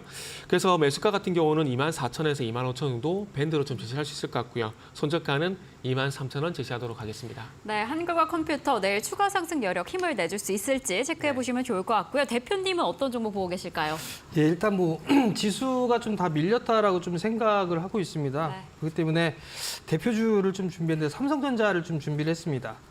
최근 들어서 86,000원대까지 상승을 해주고 난 이후에 조정을 좀 급하게 받고 있는 그런 상황들입니다. 결국 지수는 하단권역에 좀 들어와 있는 그런 상황들이기 때문에 지수를 끌어올려주게 된다면 삼성전자를 좀 매수를 할 수밖에 없는 그런 상황들입니다. 연초에 시장에 있어서 외국인 쪽에 순매수했을 때 4월 중순까지만 하더라도 19조 원 가까이 매수를 좀 했습니다. 지금 현재 1조 5천억 정도 매도가 나서 17조대 누적 순매수를 좀 보여주고 있는데 그중 상당 부분들이 삼성전자와 우선주에 좀 포진이 되어 있다는 점. 그럼 결국은 주가는 좀 많이 빠져 있기 때문에 하방 경직을 좀 보일 자리 때는 충분히 와 있다라고 좀 보시면 좋지 않을까 싶습니다. 삼성전자는 뭐 말씀드릴 필요는 없을 것 같아요. 뭐 지금 업황이 좀 개선이 되고 있는 그런 상황들이고 점진적으로 좀 실적이 개선되는 그런 모습들을 좀 보여주고 있는 그런 상황들이고 특히나 뭐 과거에 HBM 쪽에 있어서 SK 하이닉스 쪽에 뒤처져 있고 거기다 또 마이크론 테크놀로지까지도 뭐 뒤처졌다 뭐 이런 얘기들도 좀 있는 그런 상황들인데 상당히 좀 발빠르게 대응을 하고 있는 그런 상황들이고요. 규모적인 측면을 놓고 봤을 때는 캐파적인 기준으로 따져봤을 때는 삼성전자 더 높다라고 좀 보시면 좋을 것 같습니다. 그리고 기술적인 흐름상을 놓고 봤을 때 지지권역이 맞다라고 좀 보시면 좋을 것 같고요. 일단 매수가는 뭐 내일 시초가에 매수를 하시면 좋을 것 같고요. 목표가는 1차, 2차 나눠서 82,000원과 9만 원 제시를 해드리고요. 손절가는 의미 없다 이렇게 좀 말씀드리겠습니다. 네, 그 삼성전자까지 내일 시장에서 체크해 보시면 좋을 것 같고요. 그럼 두 분과는 오늘 여기에서 인사드리겠습니다. 오늘도 너무 감사드립니다. 네, 감사합니다.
계속해서 이데일리 TV 뉴스 전해드립니다. 첫 번째 소식입니다. 태영그룹이 태영건설의 경영 정상화를 위해 추진해온 골프장 매각 작업이 차질을 빚고 있습니다. 우선 협상자인 고려시멘트가 제시한 인수 가격과 태영 측이 제시한 희망 가격 간 격차가 워낙 커서 결국 매각이 불발됐는데요. 태영그룹 측은 다른 인수 희망자를 찾겠다는 입장이나 매각가를 낮추지 않는 한 다른 인수 희망자를 찾기 어려울 것이란 전망이 나옵니다. 또 오너일가가 골프장 매각을 피하기 위해 매각이 불가능한 수준의 인수가를 요구한 것 아니냐는 분석도 나옵니다. 이데일리 단독 앵커 리포트입니다. 태영그룹은 레저관광 계열사인 블루원이 운영하는 루나XCC와 디아너스CC 매각을 위해 고려시멘트와 협상을 진행해왔으나 가격 차이를 좁히지 못해 협상이 결렬된 것으로 확인됐습니다. 블루원 골프장 매각은 지난해 12월 태영건설이 워크아웃을 신청하며 제출한 자구 계획 중 하나. 협상이 엎어진 것은 매도와 매수, 희망 가격 격차가 워낙 컸던 탓입니다. 태영그룹이 두 골프장 인수 가격으로 제시한 금액은 4,500억 원. 반면 고려시멘트 측은 약 2천억 원을 제시한 것으로 전해졌습니다. 고려시멘트는 강동그룹의 계열사로 골프 사업을 영위해왔습니다. 지난달 현대자산운용으로부터 전북 김제시에 위치한 김제 스파힐스 CC를 인수하는 등 강동그룹이 골프 사업을 확장하는 과정에서 태영 측이 매물로 내놓은 골프장 인수전에 뛰어든 겁니다. 루나XCC는 지난해 3월 한국투자증권과 태영건설이 공동으로 조성한 펀드 출자금에 담보로 잡혀 있고 디아너스CC의 경우 약 2천억 원의 회원금 보증금과 500억 원의 차입금이 부채로 잡혀 있습니다. M&A 업계에서는 태영그룹 측이 사실상 매각이 불가능한 금액을 제시했다고 지적합니다. 코로나19 팬데믹 종료 이후 골프장 투자 가치가 낮아지고 있는 추세를 반영하지 않았다는 겁니다. 코로나19 팬데믹 당시 호황을 누렸던 골프 업계는 최근 해외 골프 여행이 늘고 팬데믹 당시 오른 그린피 탓에 수요가 급감하면서 성장세가 둔화했습니다. 한국골프장 경영협회에 따르면 지난해 전국 골프장 내장객은 4,772만여 명으로 1년 전보다 무려 286만 명이 줄었습니다. 골프장 수익성이 악화하면서 현재 M&A 시장에 나온 골프장 매물만 15곳에 달합니다. 게다가 루나XCC의 지난해 영업이익은 약 50억 원. 심지어 디아너스CC는 적자인 상황. 태영그룹은 다른 인수 희망자를 찾겠다는 입장이나 매각가를 낮추지 않는 한 다른 인수자를 찾기 어려울 것으로 보입니다. IB업계 관계자는 최근 골프장 매물이 쏟아지고 있으나 매수자는 많지 않은 상황이라면서 매수자와 매도자 시각 차이가 커 거래가 잘 이뤄지지 않고 있다고 말했습니다. 태영은 두 골프장을 한 번에 매각하기 어렵다면 개별 매각이나 자산 유동화 등을 통해 자금을 확충하겠다는 계획입니다. 현재까지 진행 중이기 때문에 입찰에 들어온 사람이 누구냐, 가격이 얼마냐에 대해서 말씀드릴 수 있는 상황이 없다. 경주에 있는 블루원 소유의 자산뿐만 아니라 태영 소유의 골프장까지도 뭔가 묶어서 한 번에 하려고 시도를 하고 있으나 이 모든 게 의견이 없기 때문에. 매각 협상이 결렬된 배경에는 윤세영 창업회장의 자녀인 윤재현 블루원 대표가 매각에 소극적인 탓이란 해석도 나옵니다. 블루원은 윤재현 대표가 경영을 맡고 있으며 태영그룹의 지주사인 TY홀딩스를 포함해 특수관계인이 지분 100%를 소유하고 있습니다. 이 중 윤 대표 지분은 10.4%입니다. 지난해 12월 태영그룹이 태영인더스트리를 콜버그 크레비스 로버츠에 매각했을 때도 윤재현 대표 몫인 513억 원을 제외한 1,549억 원만 태영건설에 납입한 것도 윤 대표가 오너 일가이기는 하지만 태영그룹 경영에 직접 관여하지 않았다는 이유 때문입니다. 매각 결렬로 인해 태영건설의 워크아웃 재무 개선에 부정적인 영향을 끼칠 것으로 보입니다. 현재 태영건설은 부채가 자산보다 많은 자본 잠식 상태로 지난달 14일부터 주식 매매 거래가 중지된 상태입니다. 산업은행과 실사회계법인이 3개월에 걸쳐 마련한 태영건설 기업 개선 계획은 오는 30일 개최 예정인 금융채권자 협의회에서 결의를 통해 확정됩니다. 이데일리 TV 문다입니다. 지금까지 이데일리 TV 뉴스였습니다. 네, 오늘 저희가 준비한 소식은 여기까지입니다. 저희는 내일도 든든하게 함께하겠습니다. 시청해주신 여러분 모두 고맙습니다.